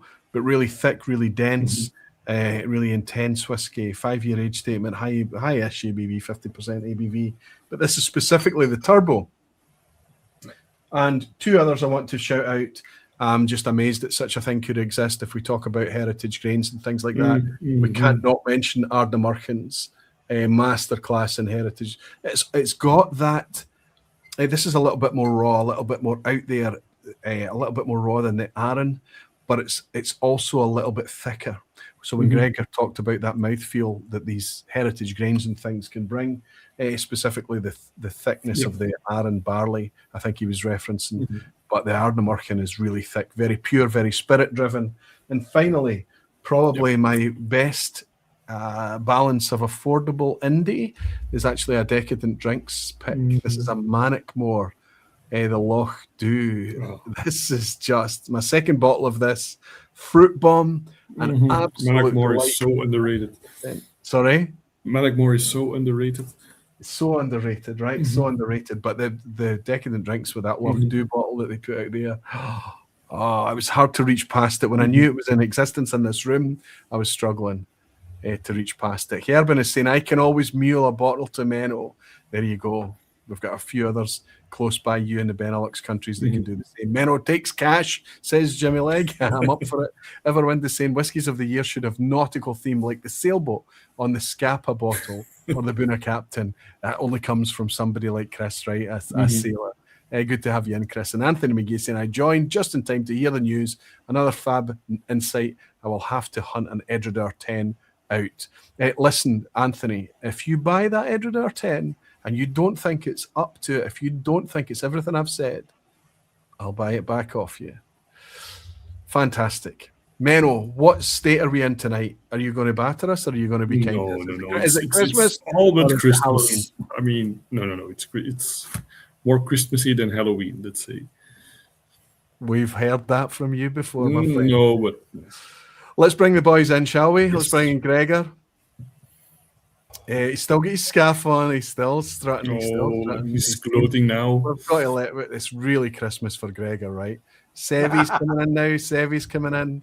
and at Scotty as well. Yeah, That makes Seve. five lists at the end. Fantastic. Can I just say, just talk about Editor? I know you don't think I don't like sherry stuff, but I've always loved the Caledonia, the 12-year-old. Mm. But after you boys streamed last week, I went out and I bought the Simon's Choice, the blend. Oh, superb.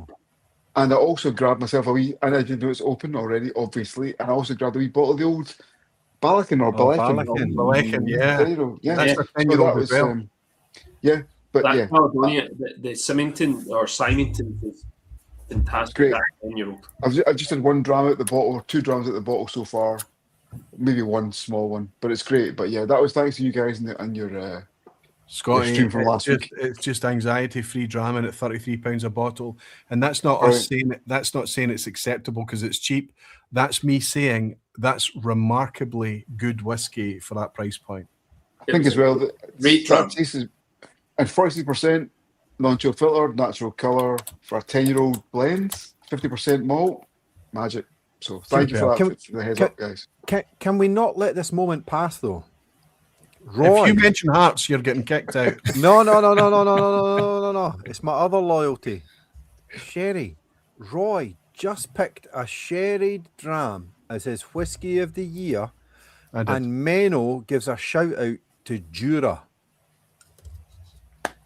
Well, We're not all, yeah. Whiskey's coming back to us, boys. Hey. But I'll also point out Coming that I home. am promiscuous.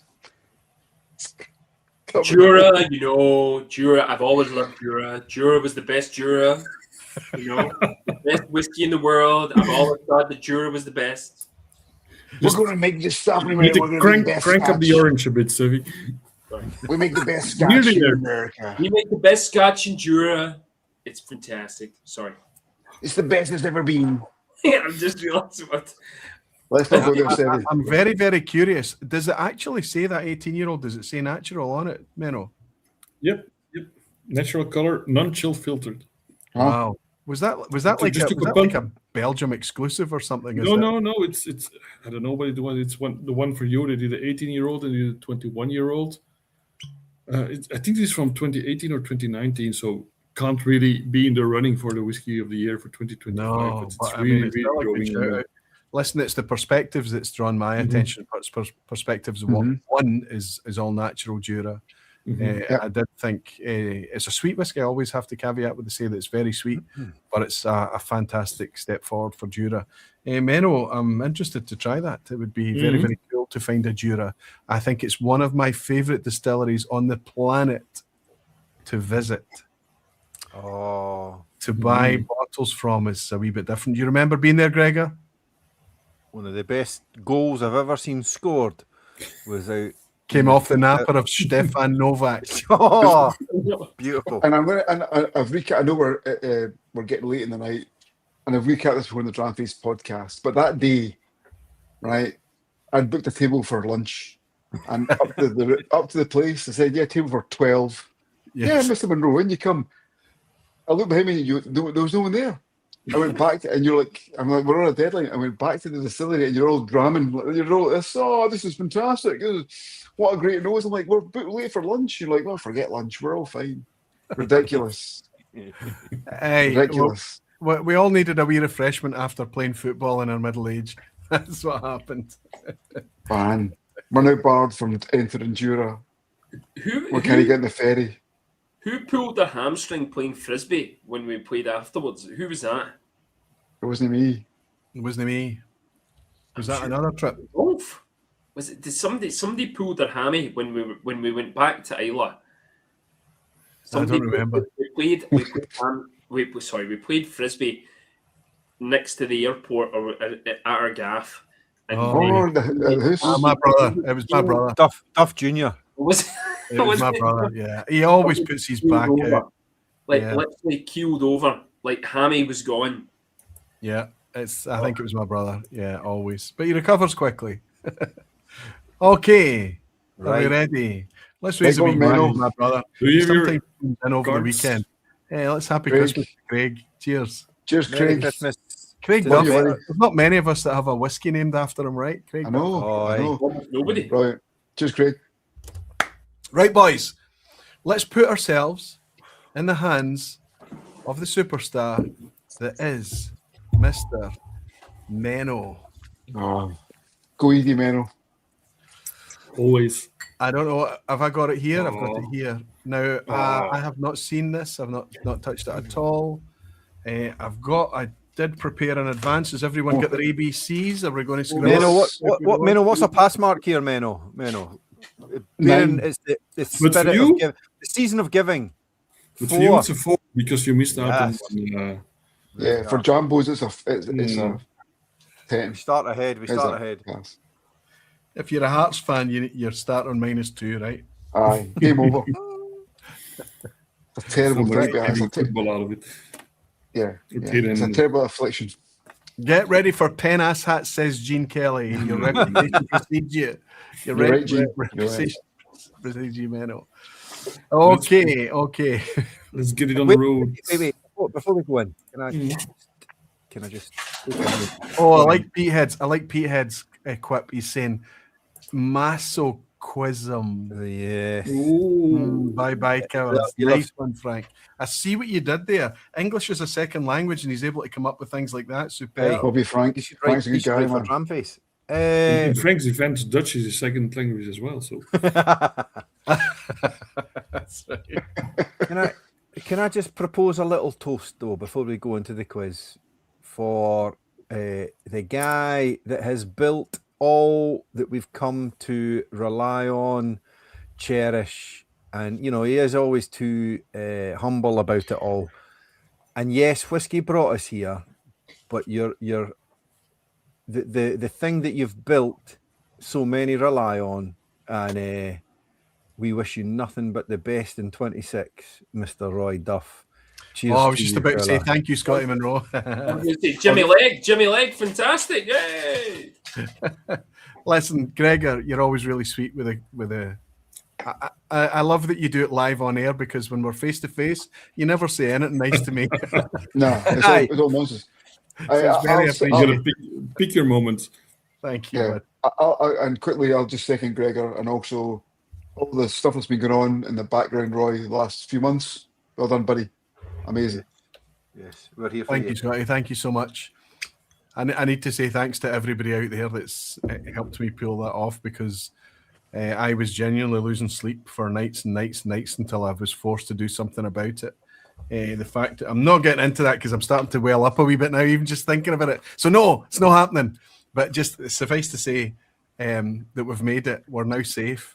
We're now in a different place. Go over to Aqvavitae.com, have a nose around there, and you can see what Scotty is referencing and what we're all talking about.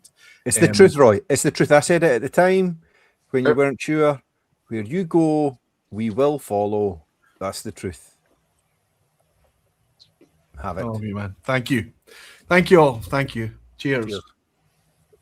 So from the other Ouija, you're no bad, Duff. You put up with me, son. Thank you. Menno, we are now in your care. Jimmy Legg has just bought me a dram to say Roy and Aqvavitae are not the same person, but both are great. There is a lot of truth in that, Jimmy. There is a lot of truth. Thank you, buddy. Brilliant. Jimmy Legg and Blair Conrad are not the same person. They're but not. both are great. Fantastic. Menno, take it away, my superstar pal. Let's do this. Gentlemen, are you ready for question number 1? Go for it. Which of these recurring topics was discussed on the vPub in 2025? Would that have been A, the ignored, B, permashelf, or C, cask strength whiskey? Wait, what? What? Which of these is a recurring topic? Do you want me to read it out to you, Gregor? I know Jambo's only too clever with her reading, but Oh dear! Suddenly, I am on. I'm. This is a donut for me. Menno, this better be. These better all be freebies. Aye. Yeah. I don't know. When did I last do a record? When did I last do a permashelf? it's not you and Test, Roy. Don't forget that. It's the quiz. Gregor, remember, I before E, except after C. Oh, wait a minute. Cast strength was 2 weeks ago. Speaking of C's, Seve, You're the biggest sea kicking around, eh? Okay. Number one's always going. Is always going to be Wait, hold your water, Severin. Menno, give us a countdown. 3, 2, 1. A, B, C, B, B, B. Doesn't really matter what you answered because this was indeed the freebie. Have it! Oh, Yes. Back it in, eh? yeah. Snow is falling. Shaking Stevens. All Shaking around me. Stevens. Listen, can I just Children say? playing. Can I just say? having Sorry. fun. Hold on. Got Please, a please, question. please, please. We had a poison. Understanding. Gregor, shut up. We had a little bit of. We had a bit of quality earlier with a bit of poison. Let's not take it down by doing a bit of Shaking Stevens, right? Enough. Hey, there's nothing wrong with the English Elvis. Brett Michaels Okay. all the way. Before the wheels come off completely. Sorry. Just question two. Menno, they were off 2 hours. Yeah, I know. The first vPub of the year is always a look at the immediate future when Roy is predicting the year ahead. But who did Roy invite as a guest for this vPub in 2025? Was it A, Ingvar Ronde, as always? Is it B, the radiant, slightly recalcitrant, but always relishable Roddy Graham? Or is it C, actually Roy was flying solo this year?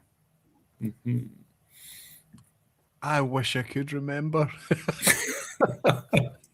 I remember, but I could be wrong.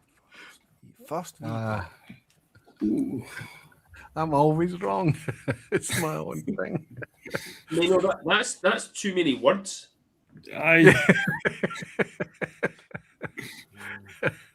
Too many words that begin with R as well.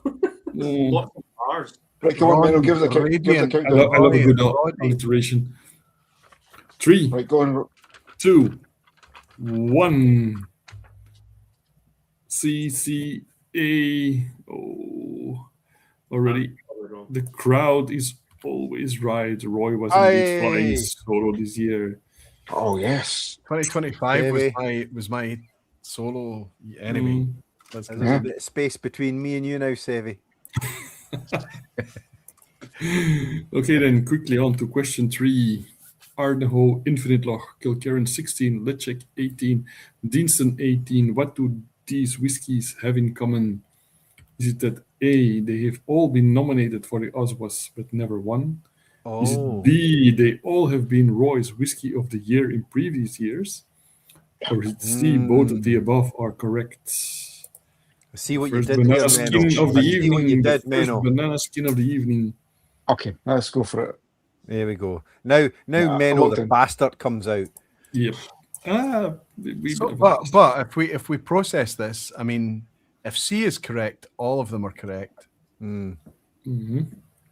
But yeah, I'm locked in. If you want to use logic, I don't want to chit chat. Logic has very little to do with it. Okay, are you ready? 3, 2, 1. Answers, please. A, B, C, and a B for Seve. Oh, this is splitting the crowd. Oh, Roy, I was so hoping you would back that 10 for 10, but it is not to be. Oh, Yes! B was the correct answer. Infinite Loch has never been Pause nominated. for a second. Kilkerran 16 has been nominated for the Oswas and never won. Mm-hmm. Lechick 18 has been nominated. Yeah, they're all. Yeah, but the Infinite Loch has never been nominated. Do you know That's what's true, yeah. no? Do you know what's worse than getting something wrong on a Menno quiz? Is questioning Menno about getting it wrong on a Menno. You're like John Anderson from the Gladiators. Contenders ready. Like the referee. R.I.P. Okay, let's pretend that didn't happen and move on to question 4. 2025 saw the 5th annual online Scotch Whisky Awards, but which of these producers has backed the most Oswa nominations so far? Is it A, J&A Mitchell with Kilkerran, Campbelltown, Loch, and Springbank? Is it B, Adelphi / Ardnamurchan? Or is it C, Thompson Brothers / Dornoch? The most nominations. Yep. Is this close, Menno? quite close. I'll even tell you that there are two correct answers on this one. But also, does that also take into account the people's vote, Menno? No. Just the nominations. Okay. It's got to be. Yeah, okay. It's got to be. Mm-hmm. If I'm wrong, Hart will win the league. Yeah. They're winning it anyway, mate. They're winning it anyway. Right, Gregor? Let's do it. 3, 2, 1. A, B, A, and B. Oh. Well, could be Scotty. You're both correct. Everyone gets the point. Wow. It was close indeed. Wow. I thought he was too obvious, man. Right, here we go.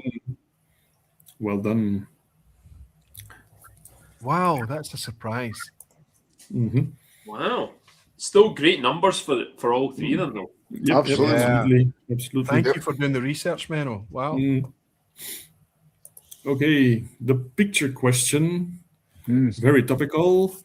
Of course, this is not an actual representation of some of the barflies, so every resemblance is a pure coincidence. So who is not missing in this picture? Who did I blank out or blur out? Is it A, definitely not Doc? Is it B, absolutely not Frank Beathead? Or is it C, certainly not Ben Whiskey with Molly? I think it's. Oh, I can't remember. I mean, I think I got it. Hang on, wait a second. Everybody reaching for the bottle. Yep. I know exactly who it is. Yeah, I think I got it. I know exactly who it isn't. No, it isn't, Hi. of course. Who it isn't? Got it. Who is sitting Not. in the middle? Yep. Spoiler.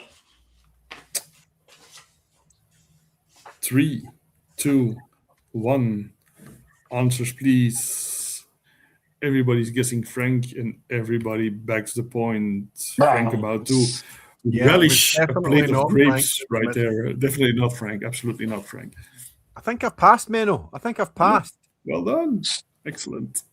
Is it? No. There's time, Gregor, right? I'm checking out.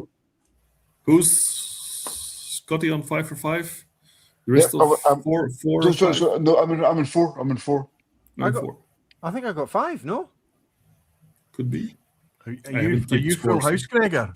I think I'm 5 for 5. Come on, son. It's the Jambo's year after all. Come on. It's the Jambo's year. Oh dear. We John Robertson at the back. Let it happen. I'm 4. I've got 4. Topic Christmas. Question 6, very on topic. In theory, which of the Bottlechasers would have no issue passing on the virtual barfly bottling, as he isn't a fan of sherry muck? A, Scotty, B, Seve, or C, Gregor? I'll just sit in the corner, stroking my beard quietly. As I pour some sherried muck. Yeah, exactly. I've got some. I've got them here. Edger.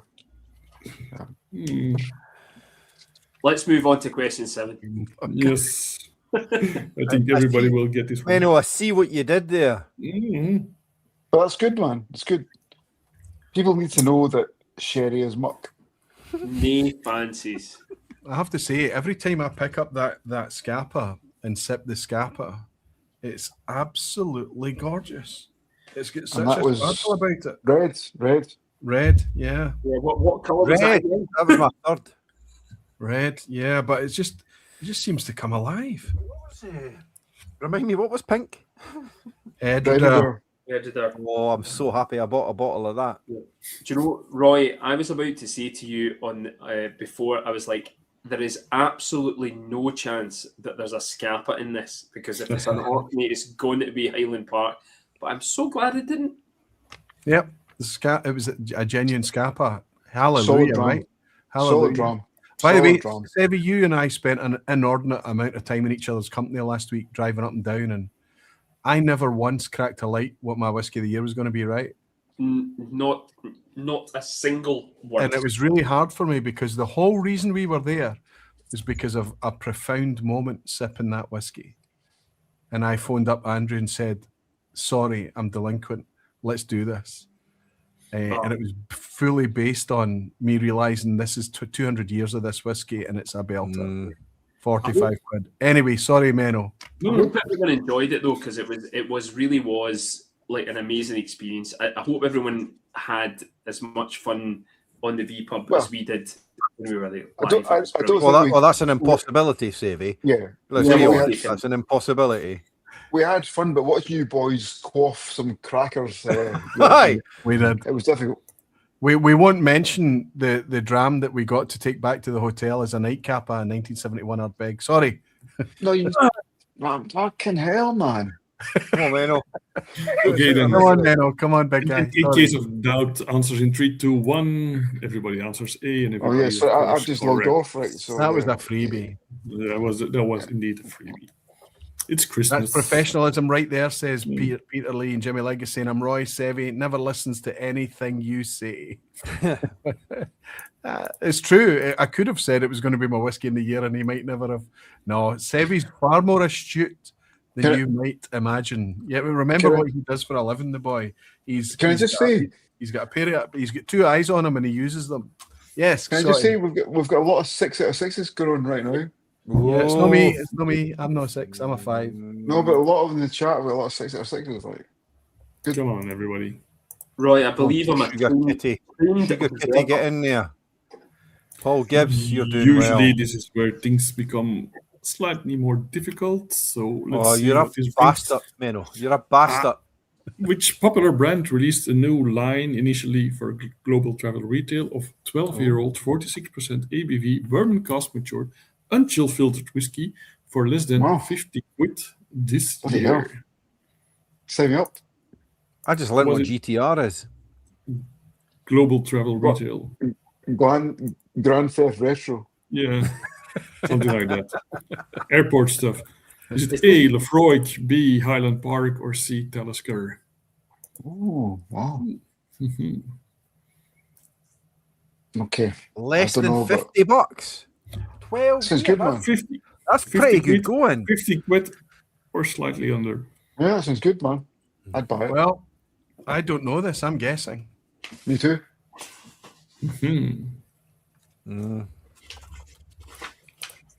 Not sure what the crowd is saying. I am a guessing. It's not going to be them. Splitting the crowd as well. Come on, Seve. 3, 2, 1. Answers, please. A. Everybody going for Seve and Scotty for B. 2 A's and a B. It was indeed Lefroy. I just found this out today. This replaced another question. And I thought it was very interesting to have this kind of stuff. For less than £50. That's one of those quiz questions. Even if I got it wrong, I wouldn't have mind getting it wrong because that's a cool thing to learn, right? Yep. Yeah. That's great. Did they say that it's unchill filtered on the label? I think so. It's hard to read here, but I think it's indeed unchill filtered on the label somewhere.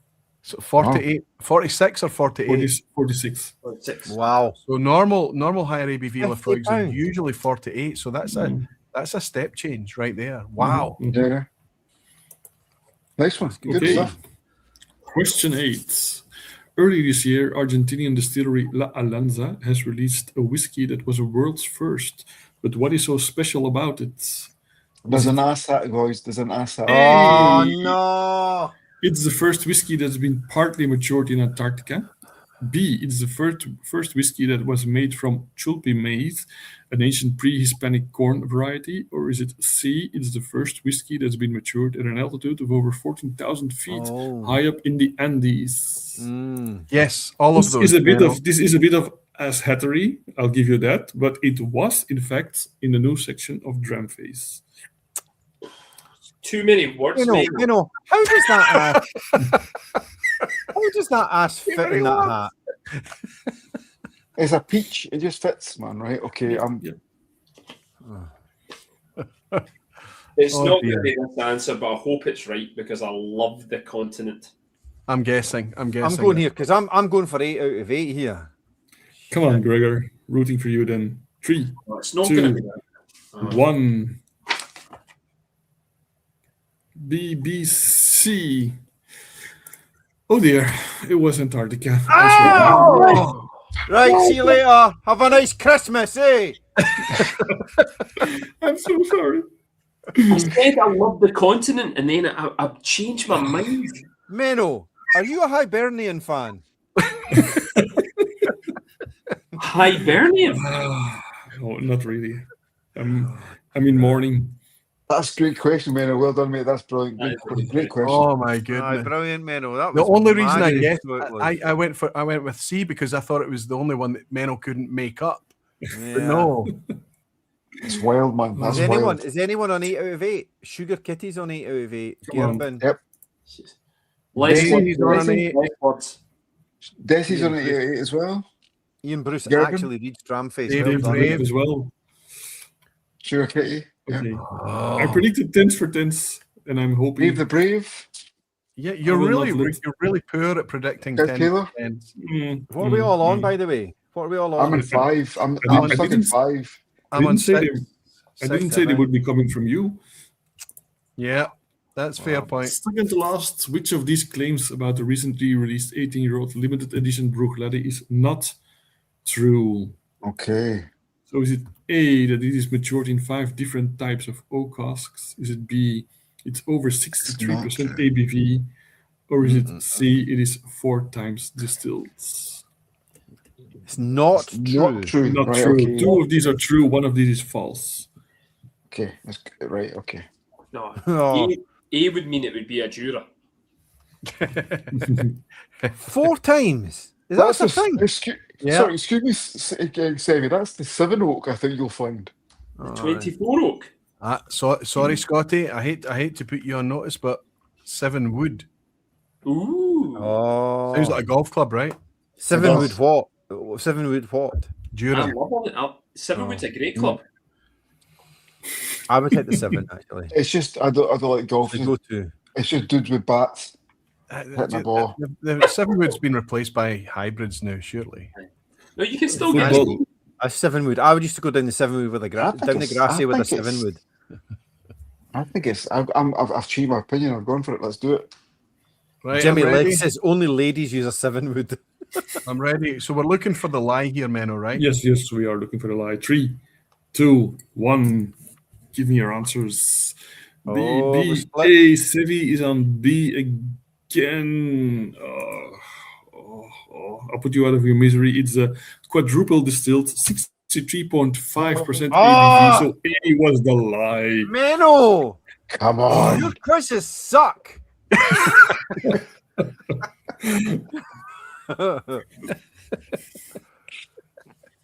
I'll take that and back it. Is it not truer to say that your scores at Menno's quizzes suck?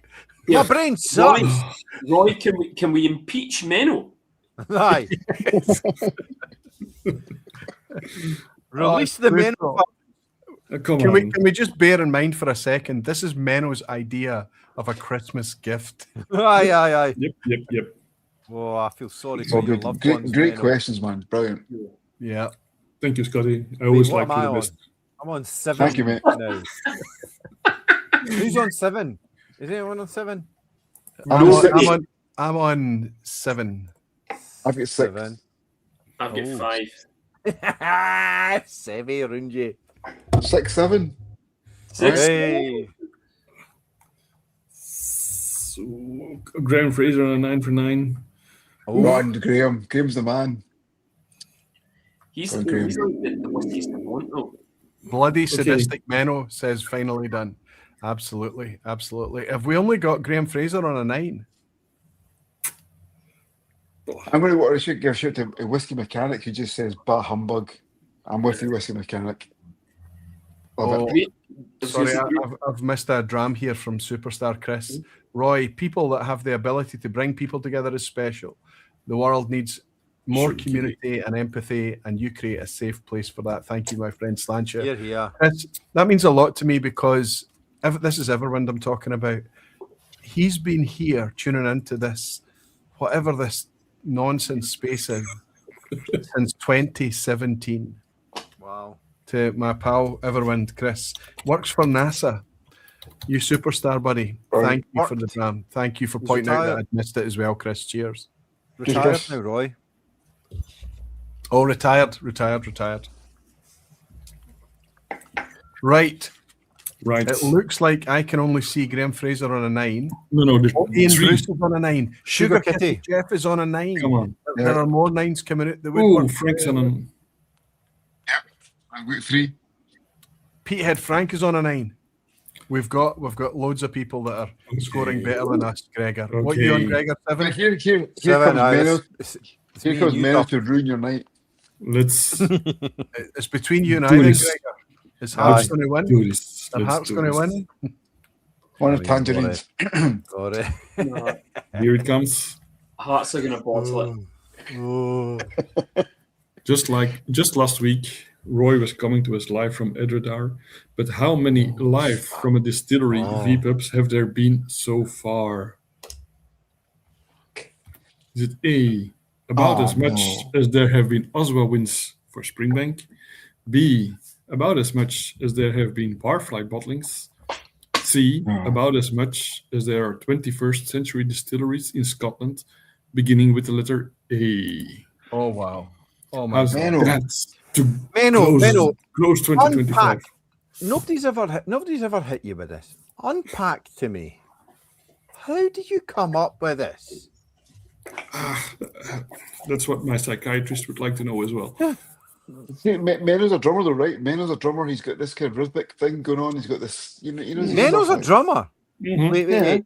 Wait. Don't tell us. Seve, what genre of music does Menno drum? I know. I bought one of his albums. Well, come on, Sev. Yeah, one of 7. Here's a bonus one. This will give you an extra life. Goth wave. It's not Oh, that coffee. would be cool. It's got to be Very jazz, no? Jazz. Oh, No, man, you're all wrong. oh, I say drum. I would say You had your guess. country. No country. Go to extreme stuff, guys. Extreme end of things. Menno, give yourself a plug. Yeah. Do it. Yeah, I'm in a hardcore punk band. It's called Nest. Yes, Hardcore. Like it. Yep. What's the name of it, Hardcore Menno? punk. it's Nastica. I'll put it in the chat because no one's gonna remember. Nastica. Menno, I did not have you down as a punk drummer. Me neither, but here I am. I mean, that's why Scotty knew. Brilliant. A man Okay. of many talents is there, Menno. Right, so anyway, the answer to this is, I don't know, Christ. I'm going to just put a pin in it. Yes, just throw a dart. Between Okay. me and Ready? you, 3, We're good. 2, 1. Answers, please. oh, it's a tie. B, Oh. E, B. Eh. Oh, BB, we're all pleased. but that's supposed to be C, an E. Sorry, right. It's abstention. Oh, you can't I'll guess Nah. it B. No, that. B. Well, it's Christmas, guys. Oh. All 3 of them are correct. Ah, Beautiful. well Thank done. you, Menno. It's Well done. Except you, Wow. Seve, because you put E. Open goal. What's he Your do? roots, Seve. Knock Your it out roots. the park. Aye. Like Ted McMinn. so Roy has been live from the Crowded Barrel twice. I mean, he's been to the Boston Ball 3 times, I think, but the first year the distillery wasn't up and running, so that doesn't count. And then with Edredar, Ardamurchan, Tomatin, Iron Root, Republic, Springbank, Dornoch, and Rassi. So that makes 8 Wow. or 9 on location Wow. vPubs, I think. Wow, bloody hell, man. That's amazing. No, you've How's that? forgot. You've missed one. Which one? You've missed Iron Root. No, No, it's he said in- it. Yeah, Iron Root. Menno Iron said Oh, Root. you said it. You said it. Sorry, Menno. Menno said it. Sorry, yeah. sorry, sorry. Never question the Menno. Never question the Menno. Never question the Menno. Menno, can you block this guy? Aye. He's getting blocked, right? That might Give it prove up. to be slightly I can problematic. block myself. Right, who's got the power? Menno. He's Right. gone, right? Here we go, Menno. Release the Yeah. files, Yes. Menno. So we Release get the the room to files. ourselves. Do you Always guys, back. do you guys ever feel that we're wheeled out? Like you never feel like it's Christmas till the bottle chasers are wheeled out. It's like the Michael Bublé Right. whiskey. I'll take that. I'll take You that. know it's Christmas The Michael Bublé whiskey. Right. when the boys are wheeled out. After How some good would insults that my be time, that we man. signify the well- start of Christmas? I mean that in the loveliest sense, in the fact that Can I you make know- can I you make a know it's confession? Christmas. We're like the five What's wise men Christmas right now. Sevy, as I What's read that? out a wee dram that's been bought by Billy Bennett, superstar, another superb vPub, great guest and quiz. I beg to differ, Billy, but thank you very much for the dram, buddy. It's never going to happen, is it? It's never going to happen, mate. You've opened it, Gregor. You've opened it. I'm going to pour another one. Thank you, Get Billy. it tanned. Brilliant. Yeah. Menno, thank you very much, mate. As always, your Cheers. quizzes are brilliant, Yeah, man. Thank you very Menno. much, mate. Enjoyed it. You're a star. Thank you, buddy. Brilliant. Can I say, Menno, you always make me think, oh, maybe this time he's given us something. That was an achievable quiz, a genuinely achievable quiz tonight, and I think still, it was. I Did anyone failed get you, it? Menno. I failed you. Did Can I also anyone get say it? that if and I know that the Seve knows this, Graham? Gregor, I think Gregor knows this, Scotty, I think knows this as well. When I met Scotty to hand over the drams today, I admitted that I wanted an easier, tighter, more manageable session to close out the year because I was tired. It's been intense, and I'm looking forward to the break. And I said, let's just have the bottle chasers in. And here we are now at 3 hours and 15 minutes. I was like, One of the why longest did you hire ever. us ball bags for But honestly, it feels like it's gone by in a flash again. Maybe it's the Yep. drams, maybe it's the chat, maybe it's the people that are turning up, maybe it's the All the fact people. that we're on the YouTubes. I don't know. It's because it's fun, because I like Yep. being here. Thank you, boys, for hanging out with us. That's not me trying to round things. It's just me making note of the fact that we're at 3 hours 15 So good. on our It's like VPub a- that was supposed to be Fellowship. Right. It's like Fellowship. it's like a Cincinnati Bengals game, right? That's the length of time. The Bengals. Go Joe Burrow. By the way, we have some 10 out of 10s, right? Is that? Oh, That's what I'm I think looking we for used now. to- We've got Did 10 you out of get, 10 Graham? being celebrated in the chat right now. We've got Graham, Ian Sugar Bruce, Kitty, 10 Ian out of Bruce. 10. Thanks, Menno. Simon is on a 9 out of 10. So close, he's saying. 10 out of 10 for Sugar Kitty. Jeff, he's killing it week after week as well. Fantastic. Congrats to the 10, says Gene Kelly. Well done, the 10s. I'm looking for the 10s. Come on. Give Graham, me the 10s. Graham got a 10. Roy, take away a point, says Peter Lee. Fairnight Walker, congrats to all the 10s. Come on, where's the 10s? Come on, Sugar where's Kitty. Graham Fraser? Graham Graham Fraser. got a 10. Graham got a 10. Sugar Kitty, Ian Bruce. is All it just 10s. me that thought Sugar Kitty was a female? Up until I think the last two VPubs, I thought Sugar Kitty was a female. Sugar. No, Sugar Kitty for many years now has been, well, he's always been, sorry, for many years has been known to be Jeff from the US. Well, Well, here we are, kidding. Jeff. I still thought that Sugar Kitty was a female.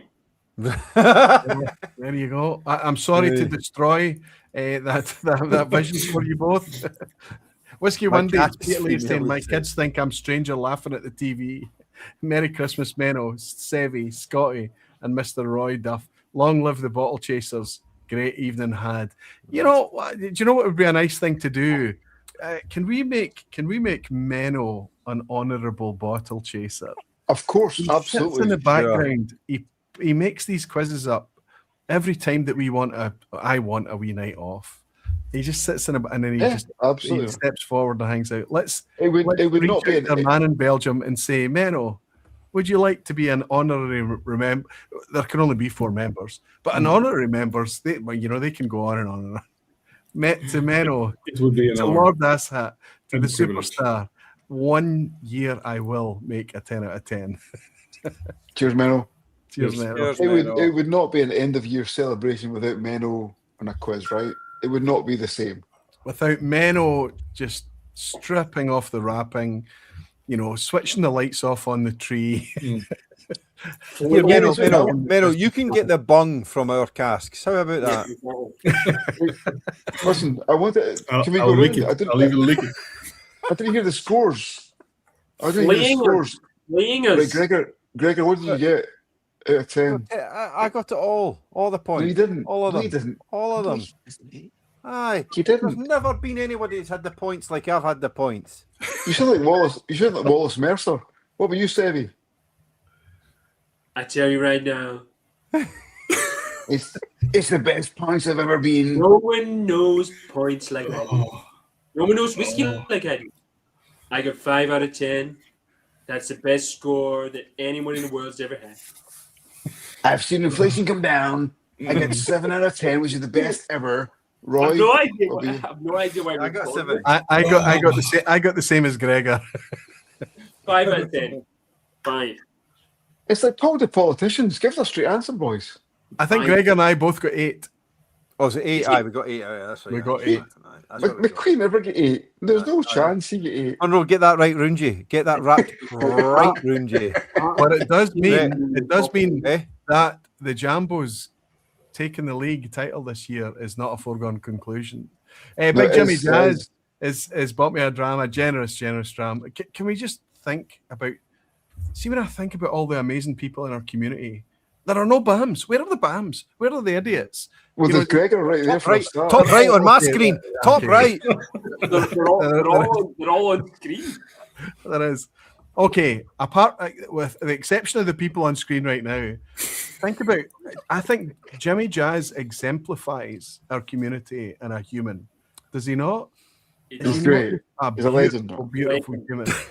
And that's not because he's bought me a dram, it's just because he's a beautiful. We all had another great whiskey year, he's saying. All the best to Menno, all the bottle chasers and barflies everywhere.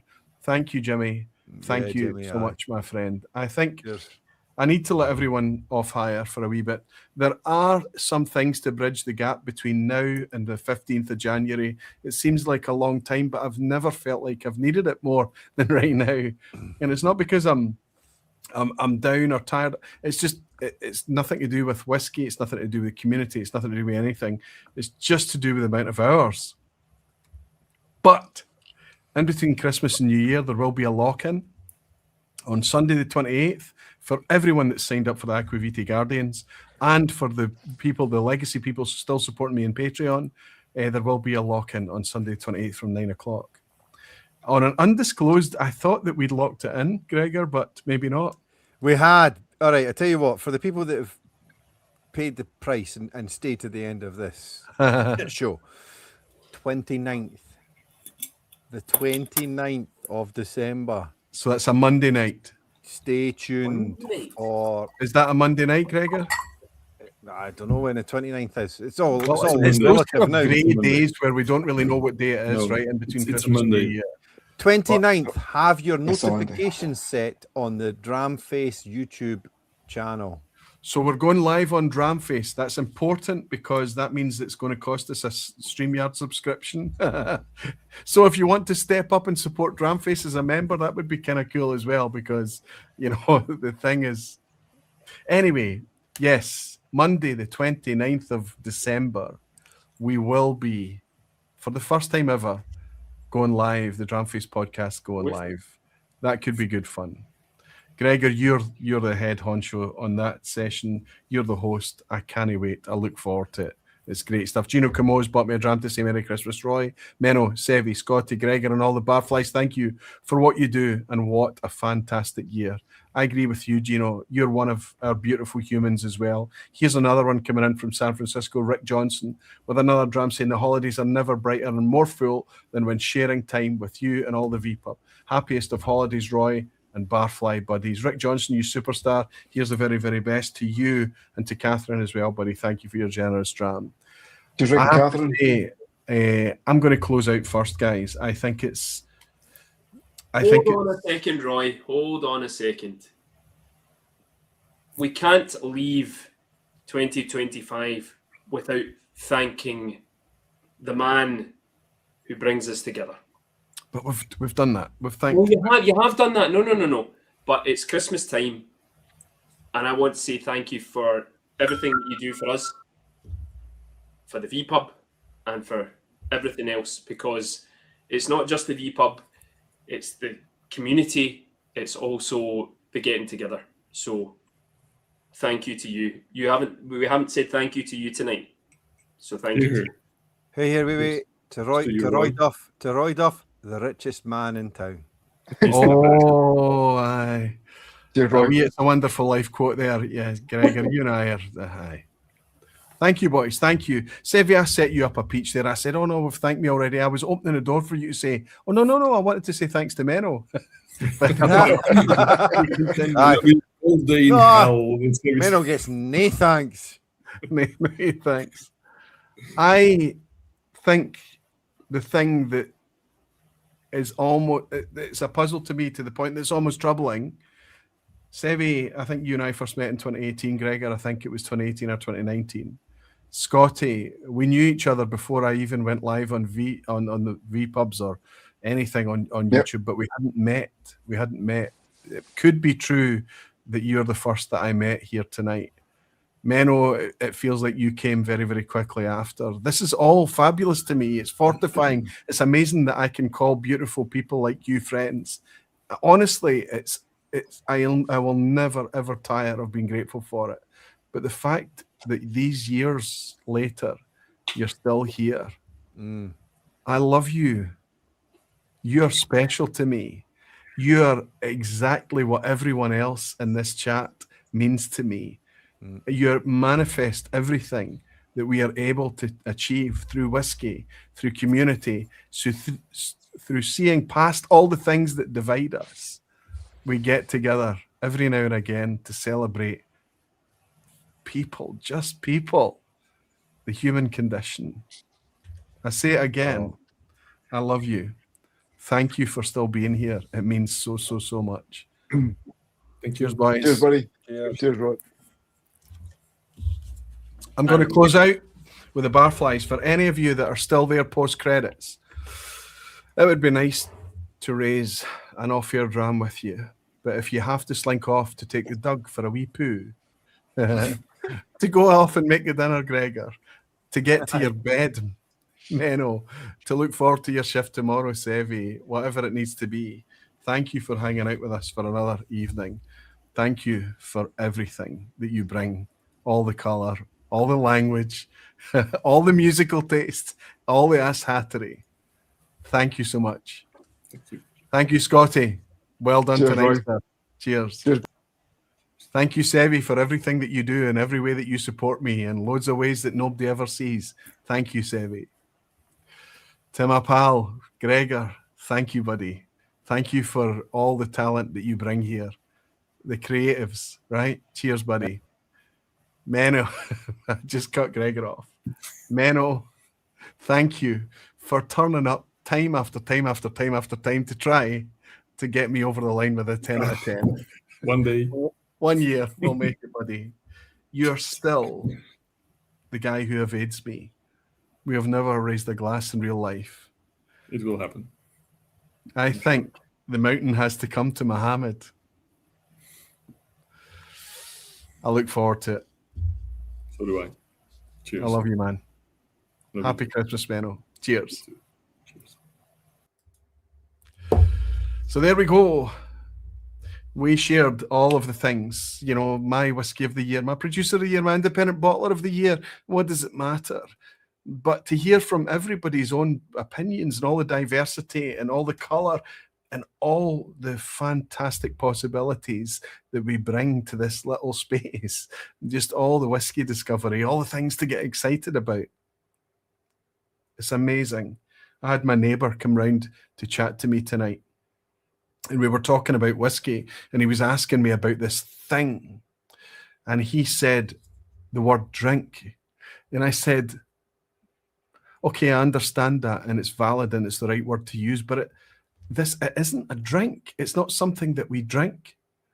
It's something that we feel. It's something that we taste. It's something that we try really, really hard to express, and somehow it evades us. We get close to it, we think we've got it, and then suddenly it is not a drink. We are not drinking. The amount of fluids that we've consumed tonight, you could measure only by the milliliter, the CL. It's tiny amounts, but it's so vivid, so visceral. It's so much about being focused and mindful about the privilege of being alive. 2025 has been another splendid whiskey year. People talk about the whiskey industry facing challenges and things like that. Well, the whiskey community, we were here when the whiskey industry was facing challenges the last time around. And when it faces challenges in the next generation or the generation after that, we'll still be here. We are indifferent, and all the things, the big dynamics that goes on in the wax and the wane and the ebb and flow of whiskey, these are just incidental things for us to comment upon, to be part of our journeys. We're here for the flavor. We're here for the community. We're here for the things that make us grateful for what it means to be alive. I'm tired. This year I'm looking forward to my break, but it's got nothing to do with whiskey. It's got nothing to do with the community. It's got nothing to do with what I do here. And it's got everything to do with a limit on the amount of hours I can devote to things. But I'm going to take this break, and I'm going to use this break, and I'm going to enjoy this break, and I will be back here fresh, ready, with upgrades in 2026. And I'm ready for it. I'm going to raise the last sip of my whiskey of the year for 2025. This wee humble 45 pounds, fully natural, fully Oloroso matured Edredauer 10-year-old. And I'm going to sincerely try my hardest to look you in the eye and remind you all that you're very, very dearly loved. And I look forward to hanging out with you in 2026. Until then, whiskey folk, Slancheva, happy Christmas, and all the best for 2026. Cheers.